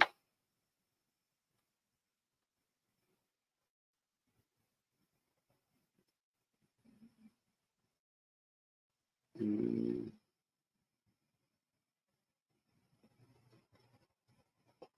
Going to skip down motivation and monitoring. It says, according to psychologist and researcher Roy Baumeister, Baumeister, lack of willpower is not the only factor that affects goal attainment. If you're working toward a goal, three critical components must be present. So, as far as us Israelites, what is our goal that we're trying to attain? We're trying to what? Attain to keep the commandments of the Most High. That should be our goal. That's the critical component, or the critical components of that's going to help us attain it. I mean, actually, is setting the goal and doing everything you can to meet it. Number one, there needs to be a clear goal and the motivation to change. Remember, you got to have a clear goal. Say, for example, you know what? I don't want to be a thief anymore. Right. You got to set a clear goal, and you got to be motivated and want to change. You got to be willing to what? You have to desire the sincere milk of the word. You got to desire, you got to be motivated to attain it. It says having an unclear or overly general goal, such as getting stronger and insufficient motivation, can lead to failure. You're more likely to achieve a clearly defined goal, like bench pressing 150 pounds with a specific motivation. So instead of just saying, you know what, I'm going to read my Bible every day, I'm going to read 4 chapters a day. I'm going to read 5 chapters a day. Set a clear goal, or I'm going to read 5 pages a day. Whatever the goal is, I'm going to memorize 5 precepts a day. Whatever the goal is, make it a clear goal. 2, you need to track your actions toward the achievement of the goal. Simply setting the goal is not enough. You need to monitor your behavior each day to ensure that you're doing the things that need to be done in order to reach your goal. Write it down. Get on your computer and make out a chart. You can make it, like the days of the number of the days of the month for 30 days. And then you could put the days of the week, or month, day 1, 2, 3, or Monday, Tuesday, Wednesday, whatever way you do it, whatever calendar you follow. And then Monday, I read pages 1 through 5. Tuesday, I read pages 6 through 10. Wednesday, I read pages 11 through 15, or 11 through 16, whatever the case is. Keep track of it. Number 3, you need to have willpower. Being able to control your behavior is a critical part of achieving any goal. Fortunately, research suggests that there are steps people can take in order to make the most of their available willpower. You've got to have the will, as we just stated a second ago. You've got to desire the sincere milk of the word. You've got to desire change in your life. You got to want to change. You've got to want to repent. You've got to want to be a better person. Recap. Willpower alone doesn't determine whether or not you will reach a goal. A range of other factors, including your motivation and ability to monitor your progress, also play a critical role. All right.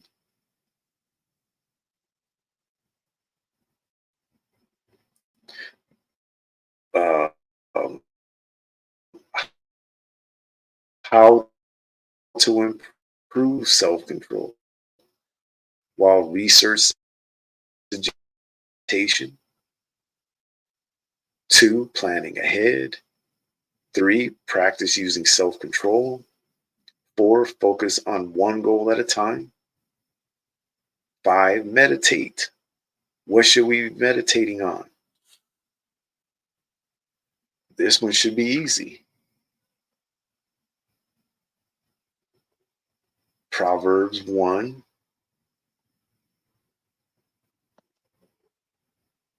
I'm sorry, Psalms 1, not Proverbs 1, Psalms 1.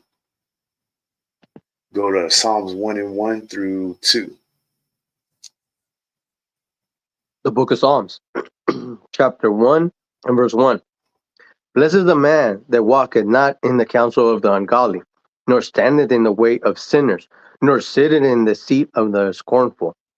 But his delight is in the law of the Lord, and in his law doth he meditate day and night. So we're supposed to be meditating in the law of the Most High. Don't be like Russell Simmons running off to Bali, joining a yoga group, walking around wearing a toga suit, and thinking you're being holy.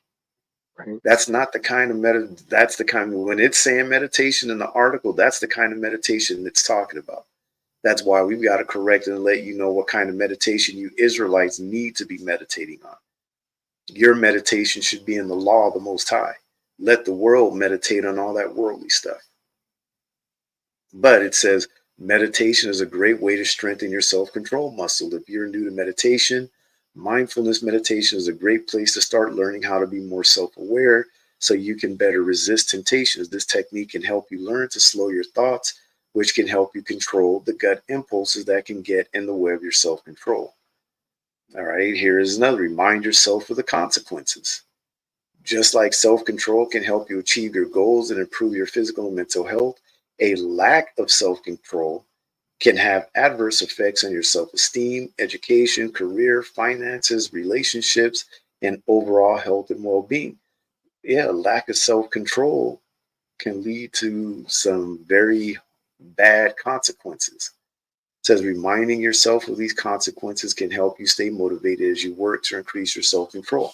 Yeah, remind yourself of the judgments of the Most High, that if I don't do ABC, that XYZ is going to happen to me. That's why we have the scriptures to read through, so that we can remind ourselves. We have to develop self-control. We have to. Summary. Self-control refers to your ability to manage your behavior in order to achieve goals, improve positive outcomes, and avoid negative consequences. Self-control is an important skill that allows us to regulate behavior and is vital for attaining goals. While self-control is a limited resource, there are things that you can do to improve and strengthen your willpower over time. That's the whole point of the scriptures, to teach you how to regulate your behavior. That sums it up.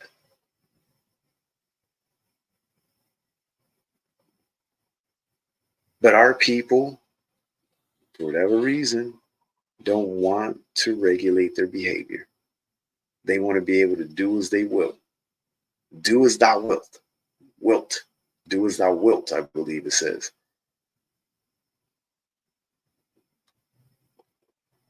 All right. So we'll leave that right there.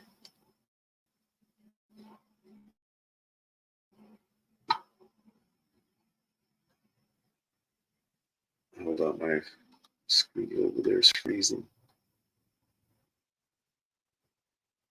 All right, we're going to move on to the next one. Despisers of those that are good. What does it mean to despise?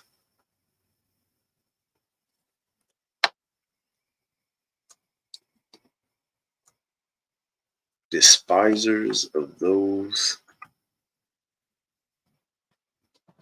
that are good. Feel contempt or deep repugnance for. So those of our people that are teaching the commandments, keeping the commandments, trying to teach our people how to keep the commandments, doing the will of the Most High. That's what it means to do good, keeping his commandments. Get that in Romans 7:12. What does it mean to do good? What is good? Romans, the book of Romans, chapter 7.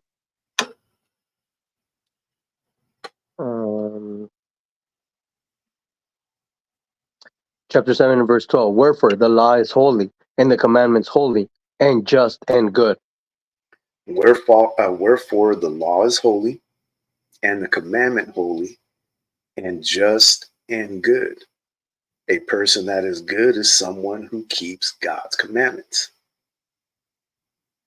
And those people that are doing good in the world, the scriptures told us they were going to be what? They were going to be despised by those who don't want to do good. Going to be despised by those that want to live wickedly and do evil in the world. But we also got to be careful who we teach, because the scriptures also warns us about that too. Go to Proverbs 23:9. I almost feel like I'm losing my voice. It's weird. The book of Proverbs Proverbs. 23:9. The book of Proverbs, chapter 23 and verse 9. Speak not in the ears of a fool, for he will despise the wisdom of thy words. So these are people that hate you for keeping God's commandments. These are fools. These are those that when you try and bring the law of the Most High to them, they want to come against it. They want to curse you out. They're like, get out of here. I don't want to hear that. Speak not in the ears of a fool, for he will despise the wisdom of thy words. You're going to be despised when you go out in the streets and you want to teach the Lord's commandments. You're going to be despised when friends and family and co-workers and things like that, when they see that you're not willing to engage with them in the things that they engage in of the world, you're going to be despised. They'll be like, oh, what? So what, they think they're too good for us or something? You got to be prepared for that. But we also got to keep in mind that there's only one person that's good. And Christ told us who that was.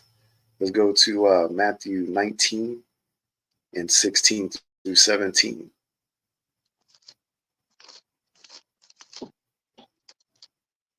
The book of Matthew, chapter 19 and verse 16. And behold, one came and said unto him, Good master, what good thing shall I do that I may have eternal life? And he said unto him, Why callest thou me good? There is none good but one, that is God. But if thou wilt enter into life, keep the commandments. So the Most High is telling us, Christ is telling us there's only one that's good, and that's the Most High. That's God. Because you hear people say that all the time. Oh, man, he a good man. Oh, he a good brother. Oh, he a good man. He's good. We love throwing that word around, but there's only one that's good, and that's God. All right.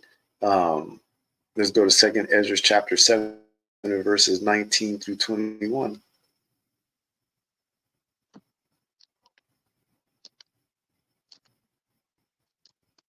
The book of 2nd Ezra, chapter 7, verse 19. And it says, And he said unto me, There is no judge above God, and none that had understanding above the highest. For there be many that perish in this life, because they despise the law of God that is set before them. For God had given straight commandment to such as came what they should do to live, even as they came, and what they should observe to avoid punishment. This is straightforward. This is clear cut right here. Because there's a lot of people in this world, they despise the law of God, especially among the so-called blacks, Hispanics, and Native Americans, among the Israelites. Our people despise, they hate the law of the Most High, even though it was only given us. And we know the people of the world hate the law. They don't want to keep the commandments. But let me read it again. It says, and he said unto me, there is no judge above God, and none that hath understanding above the highest.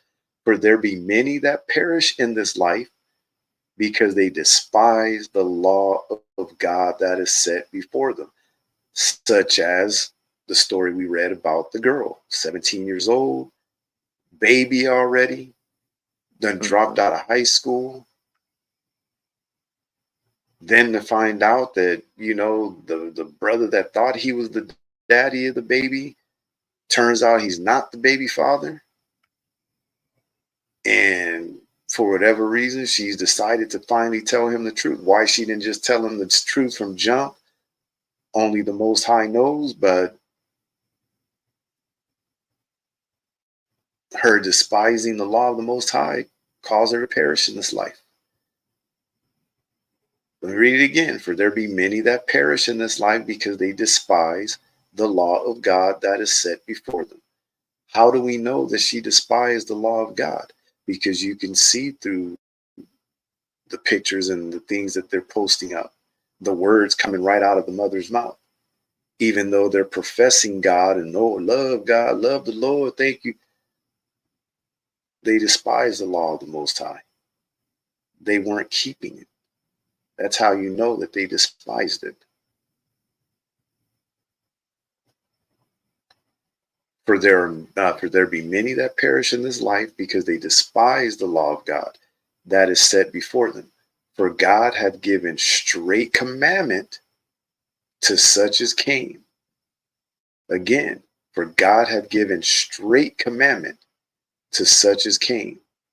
He told us specific, this is what we talked about earlier in the lesson. He gave specific instructions of what they should do to live, even as they came, and what they should observe to avoid punishment. He didn't leave no stone uncovered. He gave it complete to us. What we need to do to live and what we need to do to avoid punishment. And unfortunately, our people love to be punished. That's why we're here in Babylon the Great, going through our punishment.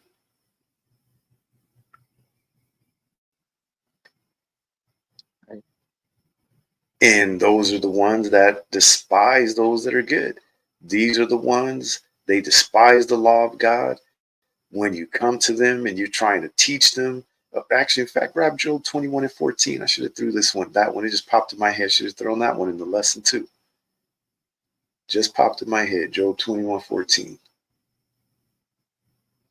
The book of Job, chapter 21 and verse 14. Therefore, they say unto God, depart from us, for we desire not the knowledge of thy ways. So they say to God, depart from us because we desire not the knowledge of thy ways. They have no desire to learn the ways of the Most High. They have no desire to learn the law of the Lord. They have no desire to meditate upon his commandments day and night. No desire. Why? Because they despise the law of God. But he gave us straight commandment. He told us what we need to do to live. He told us what we need to do to avoid punishment. But our people will continue scorning. They're going to continue to fight against rebuke, argue against reproof, because you see it all the time. All you got to do is go on YouTube, type in one of these camps videos and watch them at camp and see how the people come against the brothers out there on the streets teaching. But go to Proverbs 9 and 8. The book of Proverbs, chapter 9 and verse 8. Reprove not a scorner, lest he hateth thee. Rebuke a wise man, and he will love thee. So reprove not a scorner, lest he hate thee. Rebuke a wise man, and he will love thee. See, that's why, again, we got to be careful of who we talk to about this truth. Because even among family and friends and your coworkers especially, you got to be careful. Because you could end up sharing this with the wrong person. And the scriptures warn us about this. That, it's going to be those of your own household that are going to, where is that at in Matthew?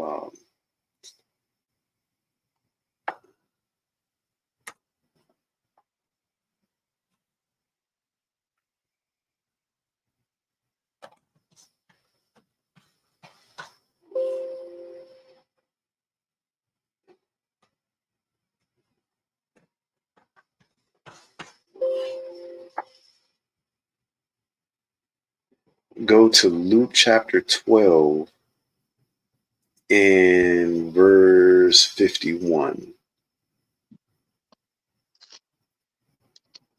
and read through 53. The book of Luke, chapter 12 and verse 51 to 53. Yeah. All right. The book of Luke, chapter 12 and verse 51. Suppose ye that I am come to give peace on earth? I tell you, nay, but rather division.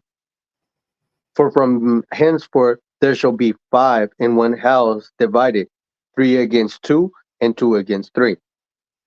The father shall be divided against the son, and the son against the father, the mother against the daughter, and the daughter against the mother-in-law against her daughter-in-law, and the daughter-in-law against her mother-in-law.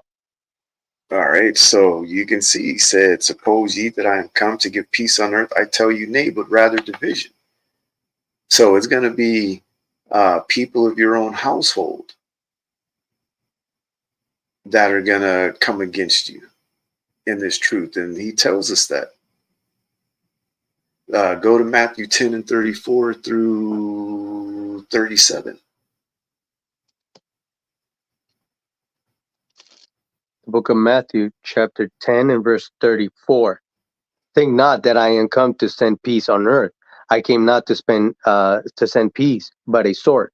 For I am come to set a man at variance against his father, and the daughter against her mother, and the daughter-in-law against her mother-in-law. And a man's foes shall be they of his own household. He that loveth father or mother more than me is not worthy of me, and he that loveth son or daughter more than me is not worthy of me.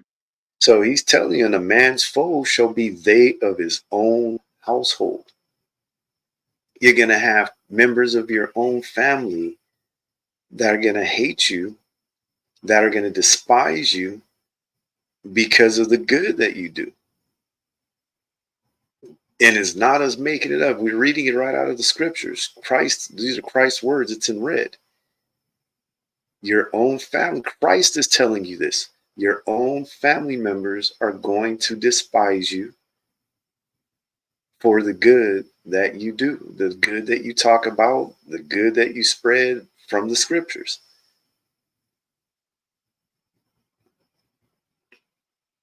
What are the characteristics of those despisers? You're going to find them in your own family.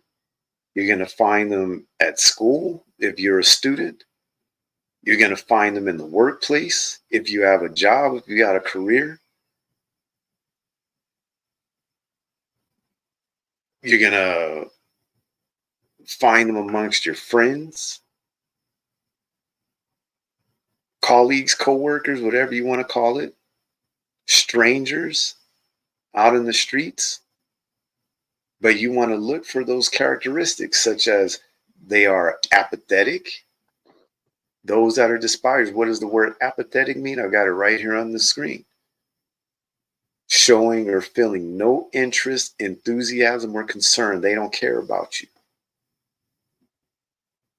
Those people that are despisers, they are apathetic. They show no feeling of concern for you at all, or anyone else for that matter. They're callous, crass. They're critical, crude, and you're going to see some of these same characteristics go from, each one.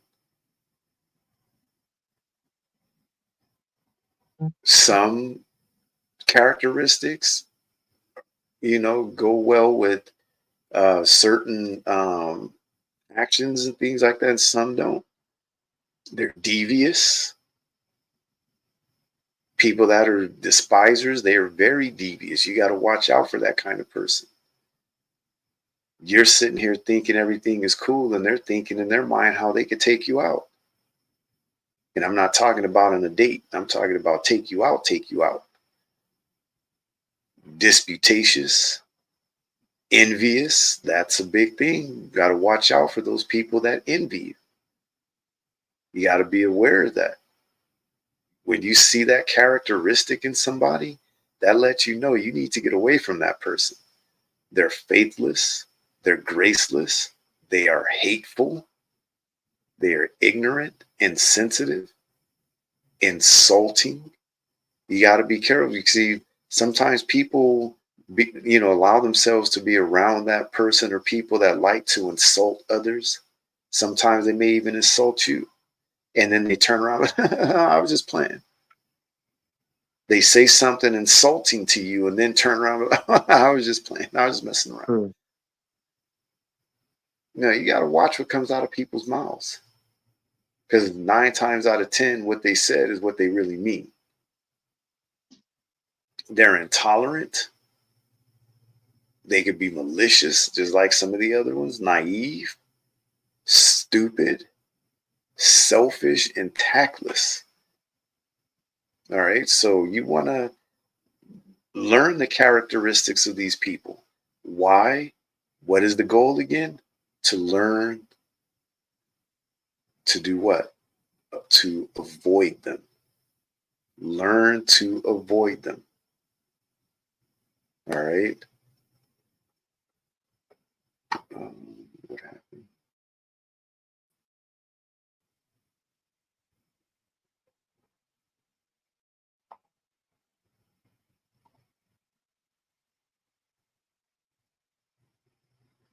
Okay, so again, the Most High, He told us the things that we need to do. He gave a straight commandment. He didn't hide anything. Go to Matthew 24 and 24 and 8. You're going to read 8 through 10. The book of Matthew, chapter 24, and verse 8. All these are the beginning of sorrow. Then shall they deliver you up to the afflicted, and shall kill you, and ye shall be hated of all nations for my name's sake.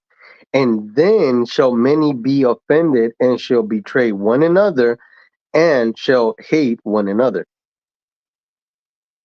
So Christ is telling us plainly that you're going to be hated for this truth. You're going to be hated for doing good.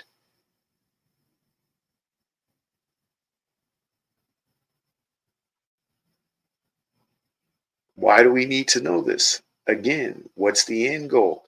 The end game for us to avoid those despisers of those that are good, for us to know their characteristics, know what to look for.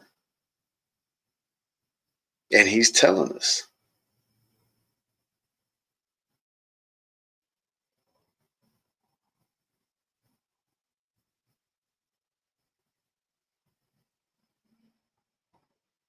It says, then shall they deliver you up to be afflicted, and shall kill you, and you shall be hated of all nations for my name's sake.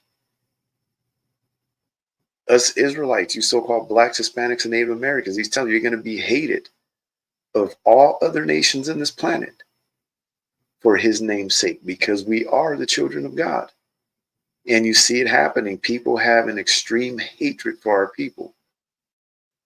It says, and then shall many be offended, and shall betray one another, and shall hate one another. Just as we just read a second ago. Family members going to be going against family members. In other words, they're going to become what? The next word, traitors. Traitors. You're going to have family members become traitors. They're going to, become a traitor to you, turning you in. What's the definition? What is a traitor?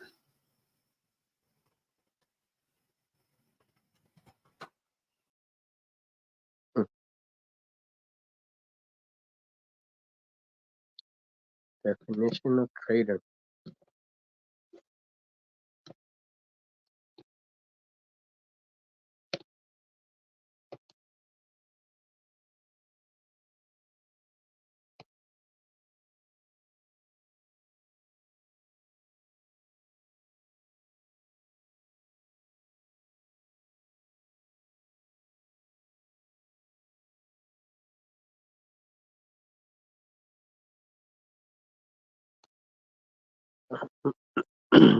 While he comes back, the definition of traitor is a person who betrays a friend, country, principles, etc.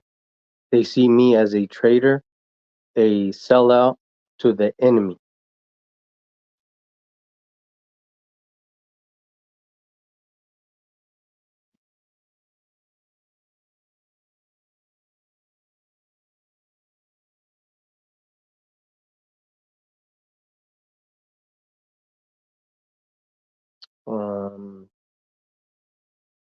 Traitor, or to be called a traitor, one who betrays another's trust or is false to an obligation or duty. One who commits treason.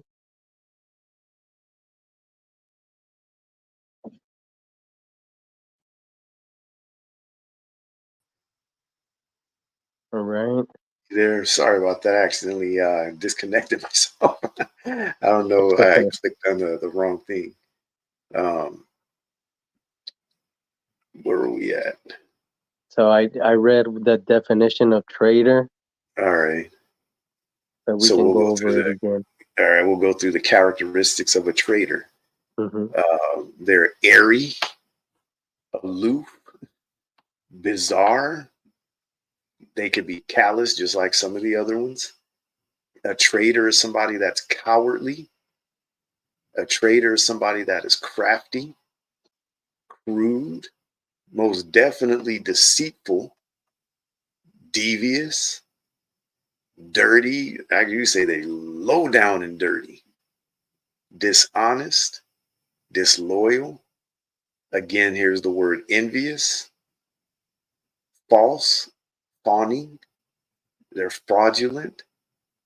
They're greedy, because this is the kind of person that it doesn't take much. All somebody got to do is offer them some money, and they'll trade, they'll trade on you. Hateful, imitative, insecure, insulting. They're malicious, miserable, misguided, and they're selfish. All right. So you want to be careful of engaging with somebody that's a traitor, because that's what I was saying. I guess you guys didn't hear me. I was talking all that time. Didn't know you were gone. Um, but somebody that's a traitor, the time is going to come, as I was saying, that it's going to be your family members, going to be friends, co-workers, when the government's going to come to a point to where they're like, you know what, we got to do something about these Israelites. Right. And it's going to be your own family members calling the police saying, hey, my son my brother, my cousin, my uncle, my whatever it is, my aunt, they're a part of that Israelite thing. And they're like, oh, thank you for calling. Like, yeah, I was told to call this number if I had any information. I got some information. Hmm. My cousin a part of that stuff, and I'm getting sick and tired of hearing him talking about that Israelite stuff. What you guys gonna do about it? Okay, where is he at? He in the house right now. All right, we'll send somebody right away. And they're gonna be showing up, knocking on doors, and taking people in, most likely. It's going to happen. Christ has warned us about it. Your foes are going to be they of your own household. All right. So we've got to be prepared for it. Let's move on to the next one. Heady. Because it says people are going to be heady. What does it mean to be heady?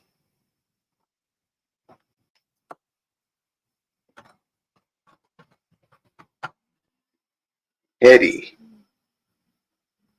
Potent, intoxicating, having a strong, exhilarating effect. Let's go to Merriam-Webster, see what they got. Here we go. They're heady, meaning they're willful, they're rash, violent, impetuous. So those are some heavy words. Somebody that's willful, somebody that's rash, someone that's violent, impetuous. So you want to watch out for that heady person. You want to watch your children. In fact, let's go to Sirach 30 and verses 7 through 13. The book of Ecclesiasticus, chapter 30 and verse 7. He that maketh too much of his son shall bind up his wound, and his bowels will be trouble at every cry. And horse not broken becometh headstrong, and a child left to himself will be willful. Cockery thy child, and he shall make thee afraid. Play with him, and he will bring thee to heaviness. Laugh not with him, lest thou have sorrow with him, and lest thou gnash thy teeth in the end. Give him no liberty in his youth, and wink not at his follies. Bow down his neck while he is young, and beat him on the side while he is a child, lest he wax stubborn, and be disobedient unto thee, and so bring sorrow to thine heart. Chastise thy son, and hold him to labor, lest his lewd behavior be an offense unto thee. All right. So he's telling us with your son, and that goes with your children, period. Don't try and be a friend to them, because that's what the problem is with society today. We have too many parents that try to be cool with their kids, let them get away with way too much, gave them too much liberty. And these kids have become headstrong, they become heady, they become willful, and they don't mind their parents. And if a child grows up not caring to mind their parents, what makes you think they're going to mind their teachers at school? You won't even listen to your parents. What makes you think they're going to follow the rules of society and listen to the police officer that they come in contact with? It's not going to happen. So we have to teach our people how they can what? Delight in the will of the Most High. Go to Psalms 143 and Psalms 143 and 10. The book of Psalms, chapter 143 and verse 10. Teach me to do thy will, for thou art my God. Thy spirit is good. Lead me into the land of uprightness. So teach me to do thy will, for thou art my God. Thy spirit is good. Lead me into the land of the uprightness. That's the question you should be asking God. For him to teach you how to do his will, not following your own, not being heady. That's one of the problems with the world today. As it says, people are heady in these last days, which is another one of the reasons why there's so much perils in the world. Because people just want to do what they want, just like in the days of old. Isn't that what happened during the time of Noah? People became heady, meaning they walked after their own will. Go to Second Esdras 3 and 8. The book of Second Ezra, chapter 3 and verse 8. And every people walk after their own will, and did wonderful things before thee, and despised thy commandments. Very clear cut. And every people walked after their own will and did wonderful things before thee and despised thy commandments. That's what was going on during the time of Noah. The people despised the commandments. They despised doing the will of the Most High. Everybody was doing wickedly, doing what they wanted, and the Most High destroyed the earth with the flood and only saved 8 people. So we should be asking the Most High to teach us how to do his will so that we can get out of our own way, because we don't want to be heady. We don't want to be like these heady people, these people that, are self-willed. They don't want to do the will of the Most High. Go to Psalms 40 and 8.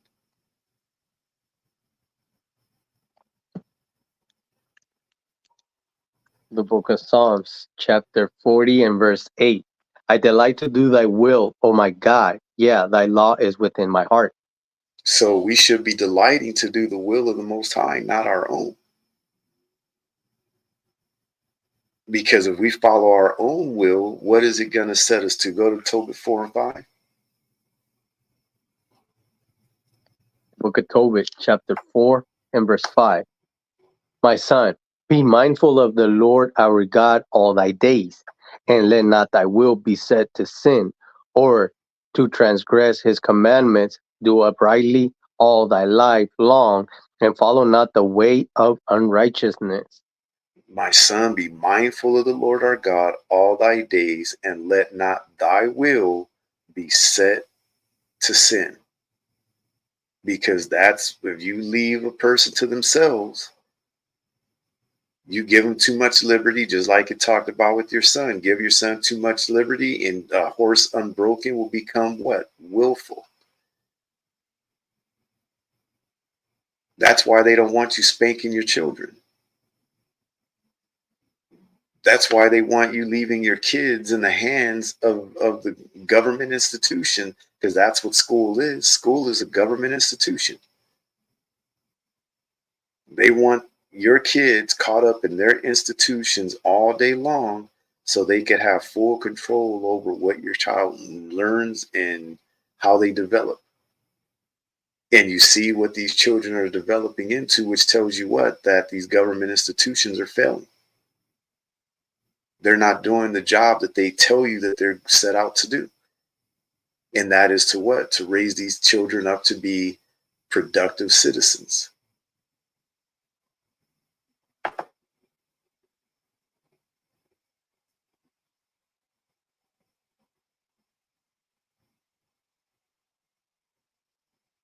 So what are the characteristics of a heady person?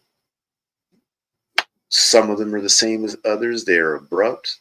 They're defiant. We haven't heard that one yet. A heady person is very defiant. They don't want to follow no kind of laws. They don't want to follow any kind of commandment. They just want to do what they want.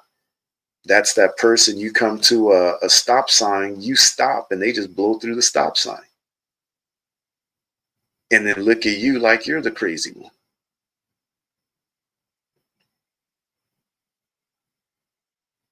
They don't care. The sign on a inside of a building or outside a building could say no smoking, and they don't care. They'll light up the cigarette, and nowadays they just light up the weed now.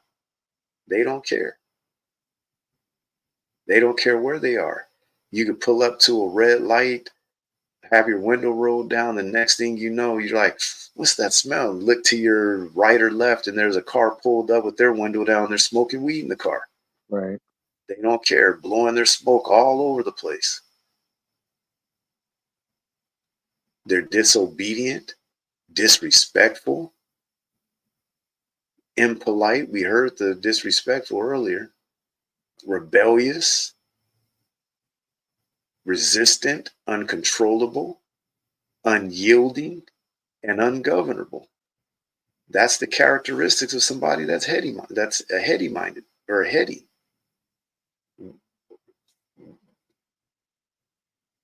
They don't want to be controlled. Can't tell them anything. All right. Let's go on to the next one. High minded, because it said that people would be high minded in these last days. What does it mean to be high minded? Give me a second.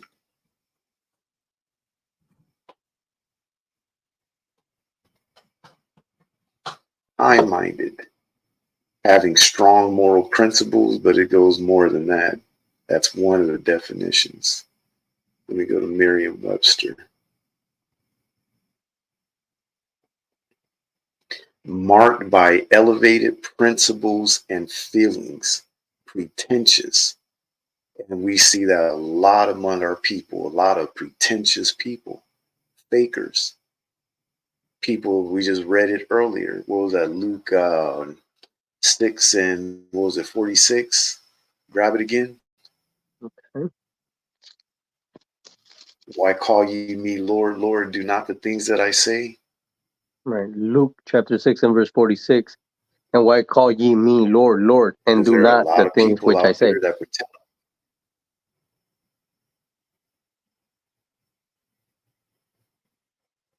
Say it again. Yeah, go Read it ahead. again. Go ahead. Okay. Luke chapter 6 and verse 46. And why No, call no, that's ye? all right. No,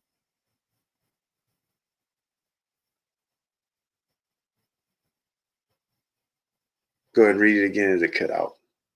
it cut out. Okay. The book of Luke chapter 6 and Yeah. verse 46. And why call ye me Lord, Lord, and do not the things which I say? And why call ye me Lord, Lord, and do not the things that I say? These are those people, they're pretentious. We pulled it earlier. Go to, actually, no, that's later on. It's all right. Let's go to 1 Samuel chapter 2 and verse 3.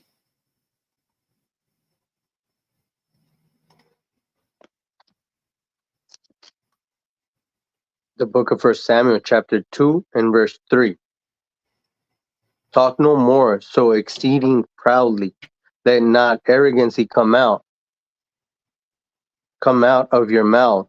For the Lord is a God of knowledge, and by him actions are winged. Wait. Read it again. First Samuel chapter 2 and verse 3. Talk no more so exceeding proudly, let not arrogancy come out of your mouth. For the Lord is a God of knowledge, and by him actions are weighed. So we want to make sure that we teach our people to get rid of all that proud speak, that high-minded pride that they have. All right, a lot of our people, they do speak. They're very arrogant. A lot of our leaders are very arrogant. But as it says, for the Lord is a God of knowledge, and by him actions are weighed. You got to remember, at some point, the Most High is going to make you pay for the things that you do. But a lot of our people, they care less what the Most High says. Go to Psalms 31 and 18. Book of Psalms chapter 31 and verse 18. Let the lying lips be put to silence, which speak grievous things proudly and contemptuously against the righteous.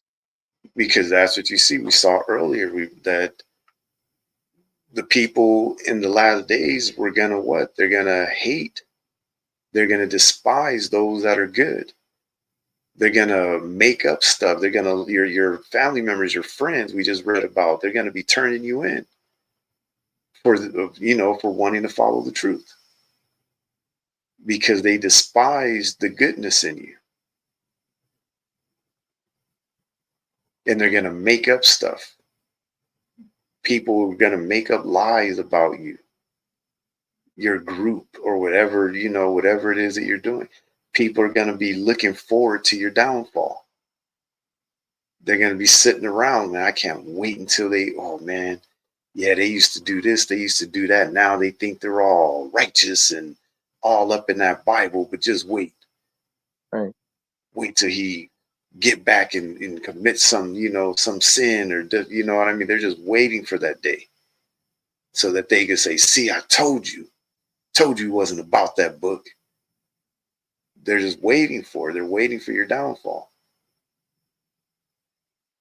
Let the lying lips be put to silence, which speak grievous things proudly and contemptuously against the righteous. Because that's what they do. They speak very proudly and contemptuously. Especially when you hear these Christian apologetics and these Christian pastors that are trying to come against the Israelite community. You hear the stuff that come out of their mouths. They try and make up lies and all kinds of stuff. Let's go to Proverbs 8 and 13. The book of Proverbs, chapter 8 and verse 13. The fear of the Lord is to hate evil, pride, and arrogancy, and the evil way. And the froward mouth do I hate. So again, that pride, that arrogancy, that heady, that high-mindedness. We want to make sure that we teach the people the characteristics again so that they know what kind of person to stay away from. And fortunately, people that are high-minded, they love to talk. So you will know when you meet that kind of person because their words are going to convict them. You will know. Let's go to Psalms 12 and 3. Book of Psalms, chapter 12 and verse 3. The Lord shall cut off all flattering lips, and the tongue that speaketh proud things. The Lord shall cut off all flattering lips and the tongue that speaketh proud things. The Most High is going to take care of them. That high-minded person, that willful person, they are going to get dealt with. Again, what are the characteristics of a high-minded person? Again, some of these intermingle with one another. They're arrogant, callous, crass, just like with some of the other ones. They're very critical. You're going to find that person. Sometimes you're going to be around people that they just love to criticize you. They just love to criticize others. Everything you do, they find something to criticize about it. They're cruel, disloyal. They're domineering, egocentric. That's one that hasn't popped up yet. Right. Very egocentric. They're envious. And these are those like the Floyd Mayweathers. They're very extravagant. Greedy, they're full of greed, they're hateful, they're haughty, impatient. Here's one we haven't seen yet, or insensitive, insulting, they love to insult, intolerant, they're irritable, malicious, moody, they're selfish, and they're tactless. They have no restraint. Those are those people that you hear say, I don't care. I'll say what I want. Ain't nobody will tell me what to say. They just go off into all kinds of tirade with all kind of profanity and all kind of stuff like that. You got to stay away from these people. This is what the Bible is warning us about. People are going to be this way in the last days, is what the book told us, and we're seeing it happen. You can't make it up. He said people were going to be lovers of pleasure more than lovers of God. lovers of pleasures more than lovers of God. And you see that happening. People taking pleasure in all kinds of wickedness, all kinds of evil, and they don't have a care in the world for each other. They'll step on you in a heartbeat just to get ahead in this life. But grab Sirach 19 and 5.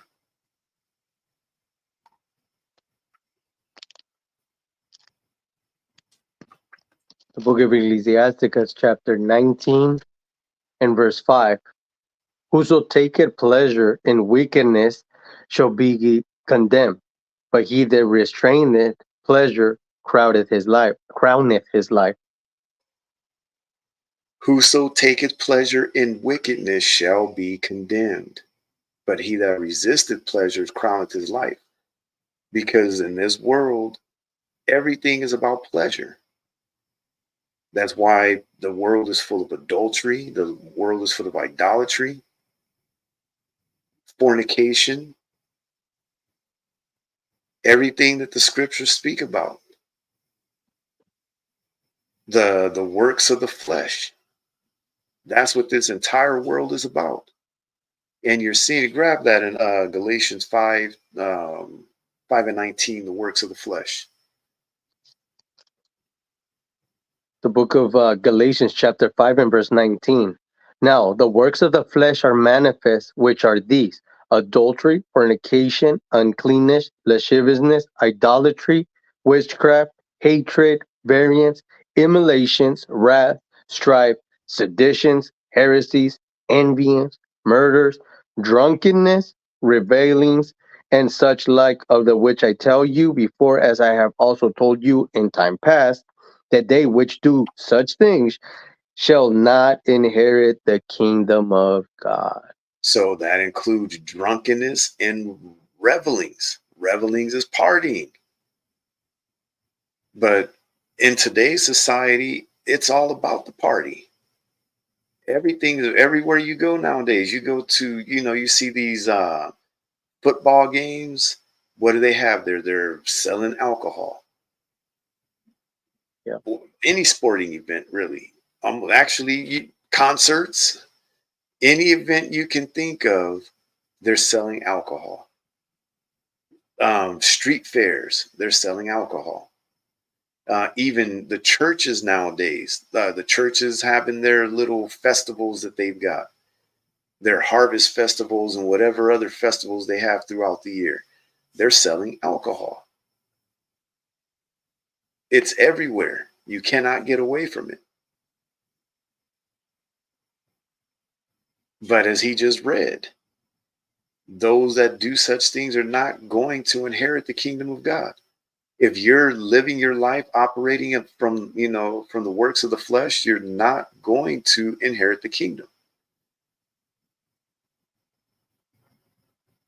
In the last days, perilous times shall come. That's what we're told. And people are going to be what? Living life in a certain way. And the Bible is telling us about the ways these people are living.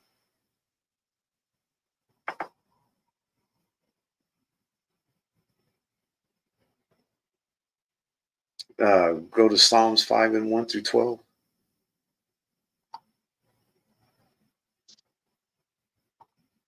The book of Psalms, chapter 5 and verse 1. Give ear to my words, O Lord. Consider my meditations. Hearken unto the voice of my cry, my King and my God, for unto thee will I pray. My voice shalt thou hear in the morning, O Lord. In the morning will I direct my prayer unto thee, and will look up. For thou art not a God that hath pleasure in wickedness, neither shall evil dwell with thee. The foolish shall not stand in the sight. Thou hatest all workers of iniquity. Thou shalt destroy them that speak leasing. The Lord will abhor the bloody and deceitful man. But as for me, I will come into thy house in the multitude of thy mercy, and in the fear will I worship towards thy holy temple.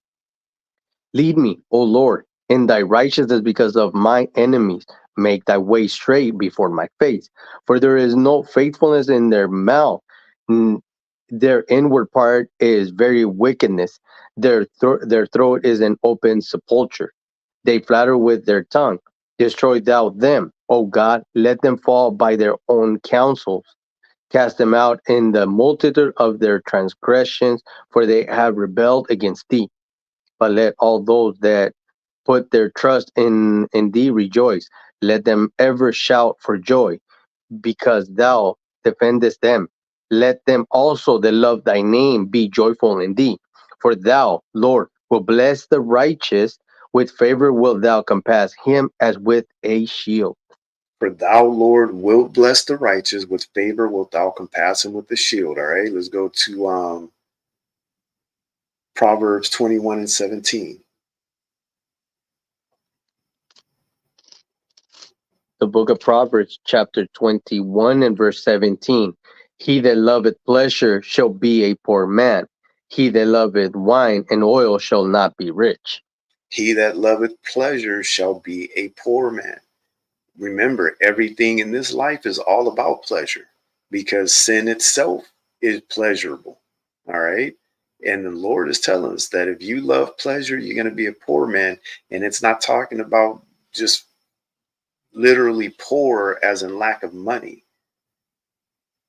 He that loveth wine and oil shall not be rich. Remember that wine and oil represents what? Wisdom. You're going to have a lack of wisdom. What is that? Is that Ecclesiastes 2 and 2? I think it is. Let me look. That one of the precepts that tells you what the wine means. As far as, let me see.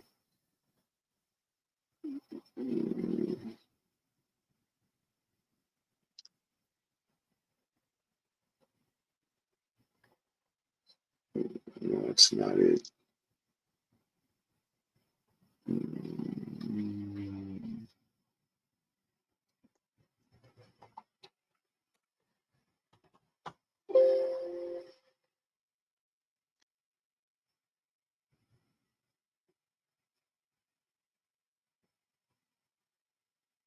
Just give me a second to look it up.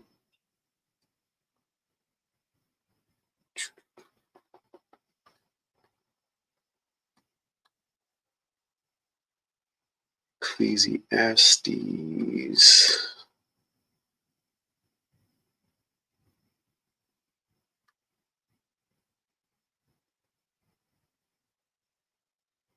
I was close. It's 2 and 3.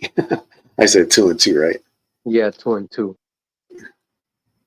The book of Ecclesiastes, chapter 2 and verse 3.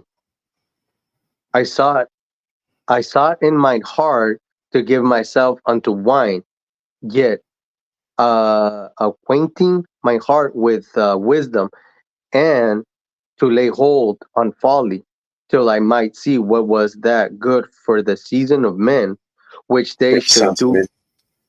Uh, till I might see what was the good for the sons of men, which they should do under the heavens all the days of their life. All right, so this is one of the precepts that shows you that wine represents wisdom. He said, I sought in mine heart to give myself unto wine, yet acquainting mine heart with wisdom. That's what that wine is, that wisdom. He gave himself over to what? Wisdom, entering into his mind. Your heart is your mind. All right. So when we go back over here to Proverbs 21 and 17, he that loveth pleasure shall be a poor man. He that loveth wine and oil shall not be rich. So if you are taking in, that, how would I put it? That wine from another idol, another philosophy, another doctrine, that's how you're going to be poor in, I hope I'm explaining it good enough. That's how you're going to be poor in spirit. in a way. All right. Is that making sense? Yep. Yeah, I'm trying to Yeah. get it out. But he that loveth pleasure shall be a poor man. He that loveth wine and oil shall not be rich. You want to listen to all the philosophy and doctrines of all these other from Hinduism, Buddhism. You want to listen to Islam. You want to listen to everything else but the law of the Most High. All right. So you're looking at drinking the wine of other doctrines, other philosophy. That's what I'm getting at. That's what I'm trying to say. Does that make sense? All right. Let's go to Sirach 9 and 12.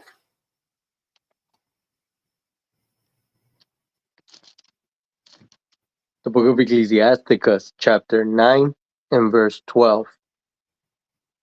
Delight not in the thing that the ungodly have pleasure in, but remember they shall not go unpunished unto their grave. So he's telling us, delight not in the thing that the ungodly have pleasure in. The ungodly, we just read them off, the works of the flesh. It's everything that this world does is all about pleasure. Oh man, it just popped in my head and popped out. Love not the world, neither the things in the world. That is that First Timothy.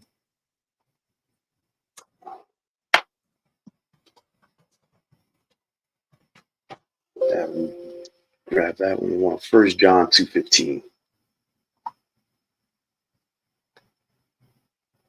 And read through 16.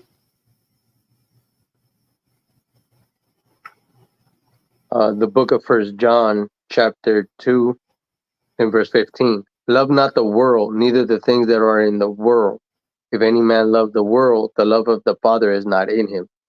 For all that is in the world, the lust of the flesh, and the lust of the eyes, and the pride of life, is not of the Father, but is of the world.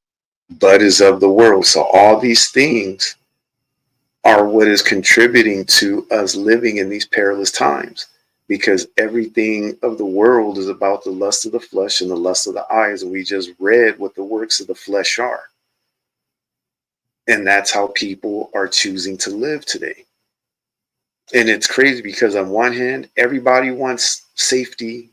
Everybody wants, you know what I mean, supposedly to live a safe, wholesome life. But at the same time, there's some of the ones that are out here causing a lot of the strife. Right. You can't have it both ways. All right.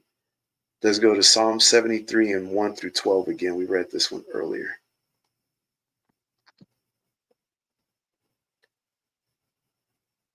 The book of Psalms, chapter 73 and verse 1. It says, truly, God is good to Israel, even to such as are of a clean heart. But as for me, my feet were almost gone. My steps had well nigh slipped. For I was envious at the foolish when I saw the prosperity of the wicked. For there are no bands in their death, but their strength is firm. They are not in trouble as other men, neither are they plagued like other men. Therefore pride compassed them about it as a chain. Violence covered them as a garment. Their eyes stand out with fatness. They have more than hard cloud wish. They are corrupt and speak wickedly concerning oppression, but they speak lawfully. They are they set their mouth against the heavens, and their tongue walk through the earth. Therefore his people return hither, and waters of a full cup are wrung out to them. And they say, how doth God know? And is there knowledge in the Most High? Behold, these are the ungodly who prosper in the world. They increase in riches. So again, these are the ungodly. We read this earlier. The characteristics of an ungodly person. Let's go to Proverbs 16 and 27 through 30. Remember, we're being warned that these are the kind of people we need to stay away from. We need to separate ourselves from. The book of Proverbs, chapter 16 and verse 27. An ungodly man diggeth up evil, and in his lips there is a burning fire. A forward man soweth strife, and a whisperer separateth chief friends. A violent man entereth his neighbor, Enticeth his and a violent man enticeth his neighbor, and leadeth him into the way that it is not good. He shutteth his eyes to devise forward things, moving his lips, he bringeth evil to pass. So again, giving us characteristics of that ungodly man, one that sows strife, the whisperer, the violent man, the one that entices his neighbor to do wicked, evil things. All right. Let's go to Proverbs 19:28. We're almost done. We're finally almost getting there with this lesson. The book of Proverbs, chapter 19 and verse 28. An ungodly witness scoreth judgment, and the mouth of the wicked devoureth iniquity. All right. Let's go to 1 Peter 4:17 through 18.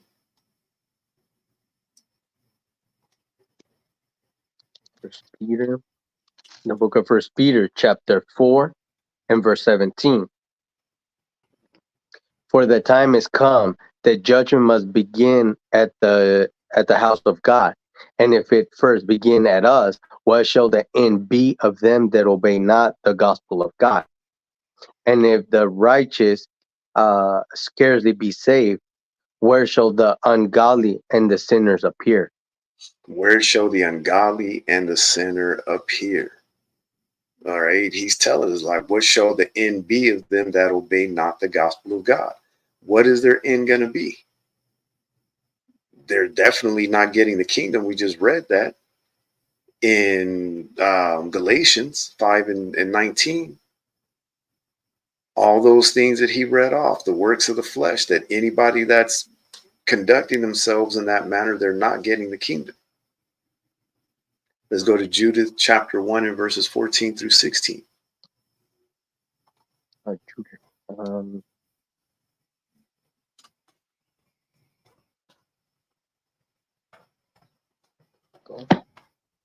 the book of Judith, chapter 1 and verse 14.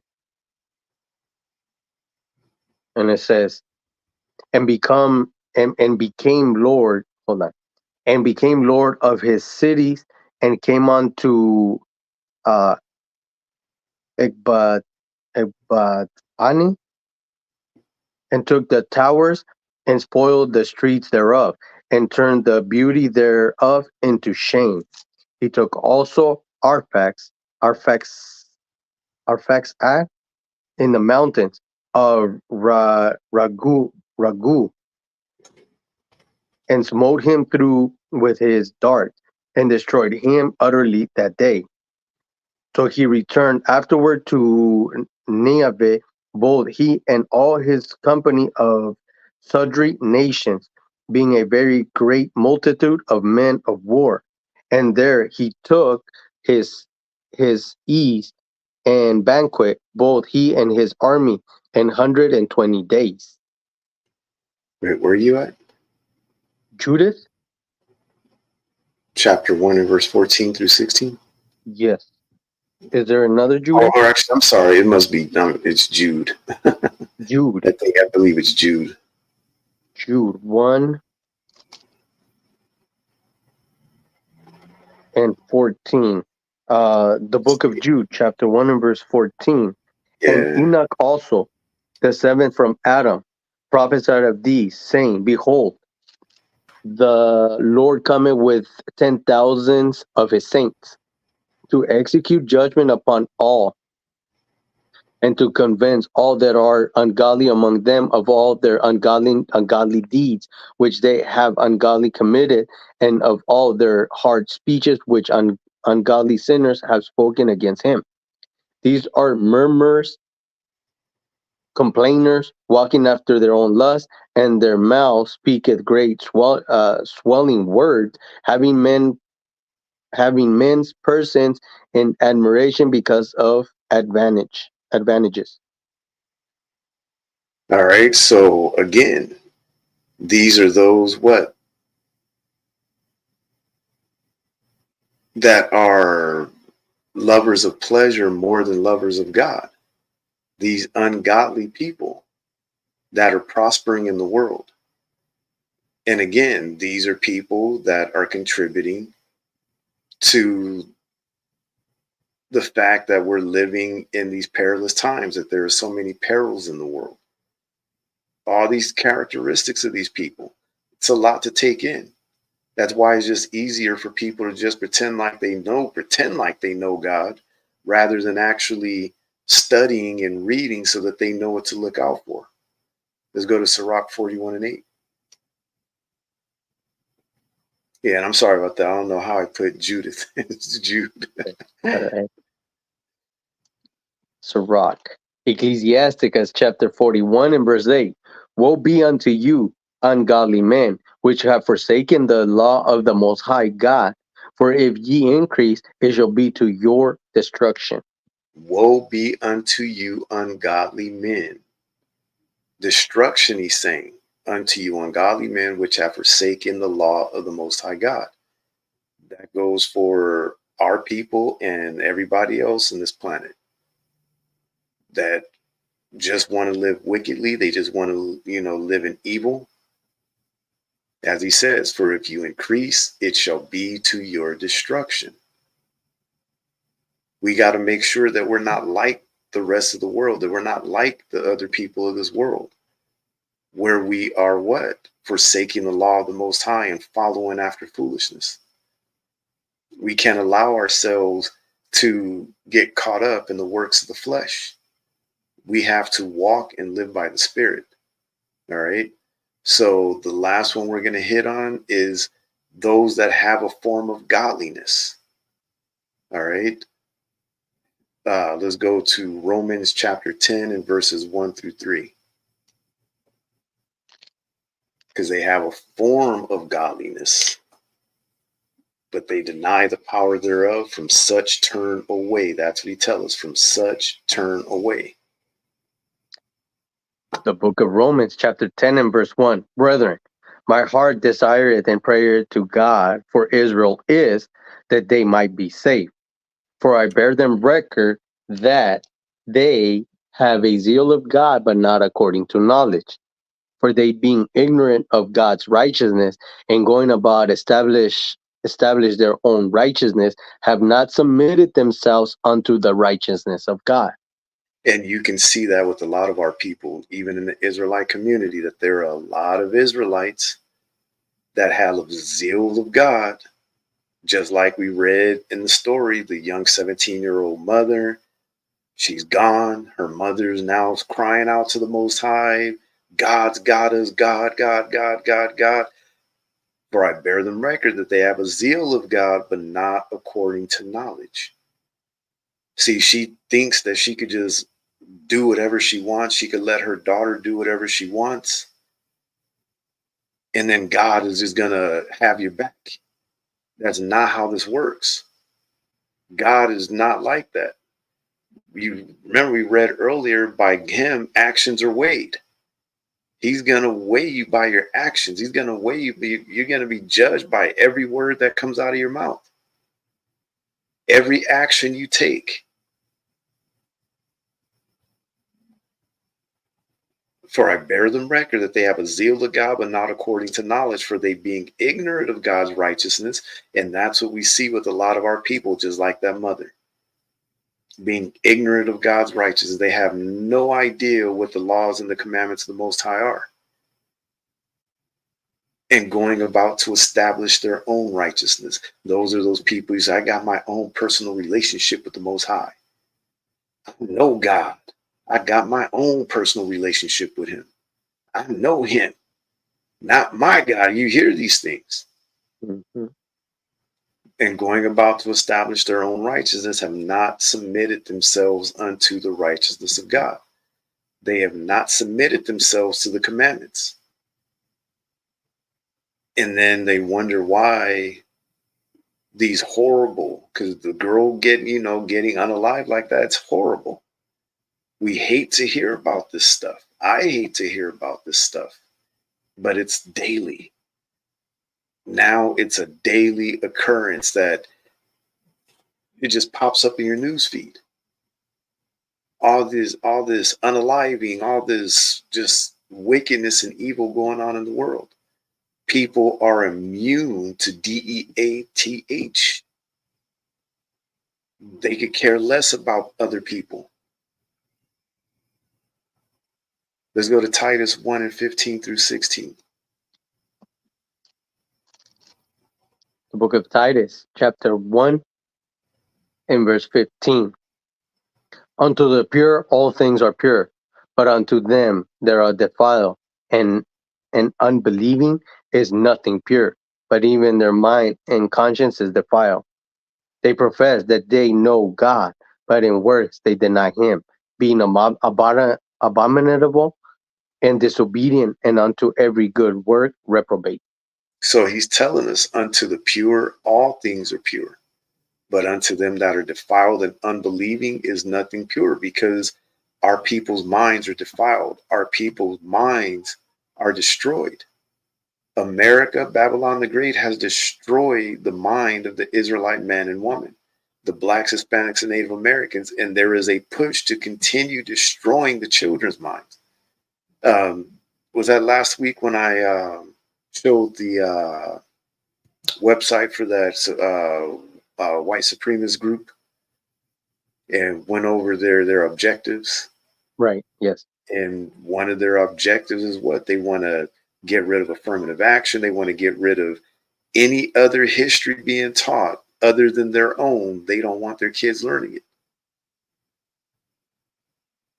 They want to destroy the minds of our people.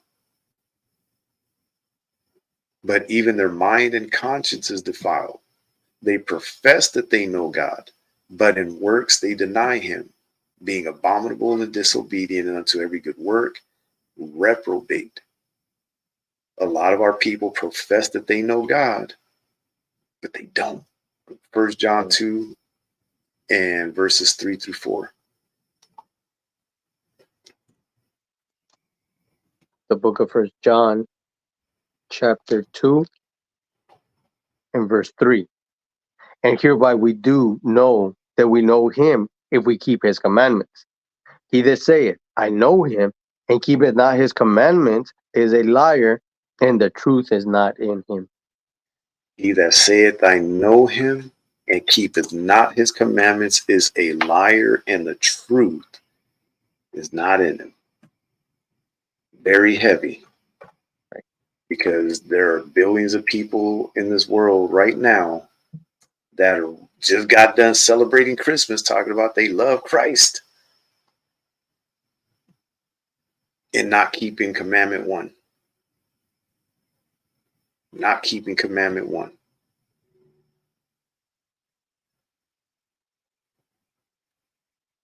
But again, why do we have to go through this? Because we have to teach our people to separate themselves. We got to stay away from these kind of people. It's important to your health and safety in your life. Go to Romans 16 and 17 through 18.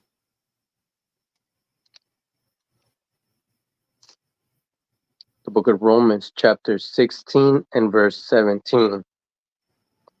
Now, I beseech you, brethren, mark them which cause division and offense contrary to the doctrine which ye have learned, and avoid them. For they that are such serve not our Lord Jesus Christ, but their own belly, and by good words and fair speeches deceive the hearts of the simple. So we've got to open your minds up to the truth of what's really going on in this world. That they're just a worldwide conspiracy to keep you deaf, dumb, and blind, Right. and keep you in sin so that you can never get the promised kingdom. And in some cases, you think our people don't care about getting. They love this world. They love it the way it is. They love seeing our people being on the bottom. They love seeing our people out here dying in the streets, filling up the prison systems. You can't tell them any different. Again, he says, now I beseech you, brethren, mark them which cause divisions and offenses contrary to the doctrine which you have learned, and avoid them. Again, that's what the reason why he's warning us in 2 Timothy 3, to turn away from these people, avoid them. For they that are such serve not our Lord Jesus Christ, but their own belly, meaning their own mind, and by good words and fair speeches deceive the hearts of the simple. 2 Timothy 3 and 1 through 5.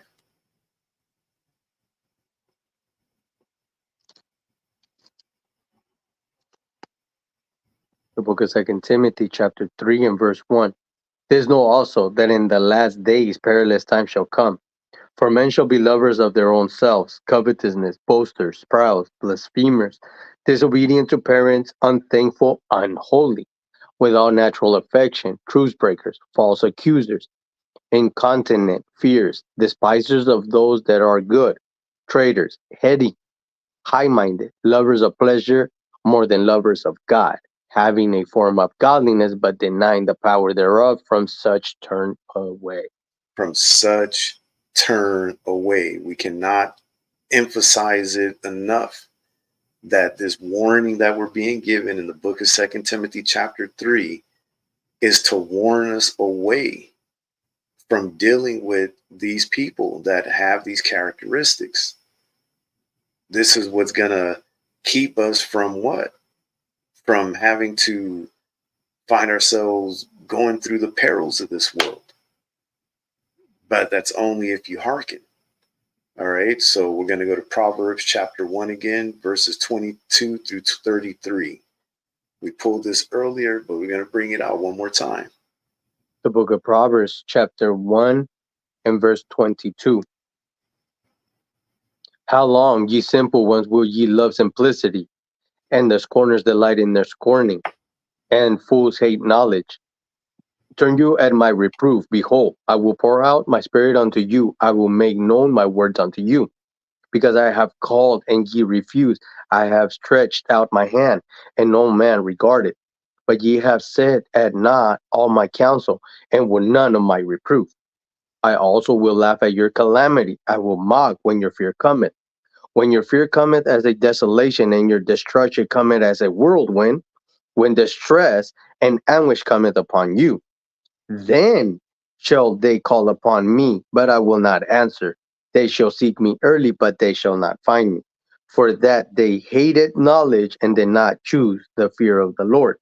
They were none of my counsel. They despise all my reproof. Therefore shall they eat of the fruit of their own way, and be filled with their own devices. For the turning away of the simple shall slay them, and the prosperity of fools shall destroy them. But whoso hearkeneth unto me shall dwell safely, and shall be quit from fear of evil. Be quiet from fear of evil. From fear of evil. It says, but whoso hearkeneth unto me shall dwell safely and shall be quiet from fear of evil. That's what we want in our lives. We want to what? Find ourselves living quiet from fear of evil. And the only way that's going to happen is by us keeping the commandments, not allowing ourselves to get caught up in the ways of the world, finding ourselves caught up in these perilous times. 2 Corinthians 13 and 11 through 14.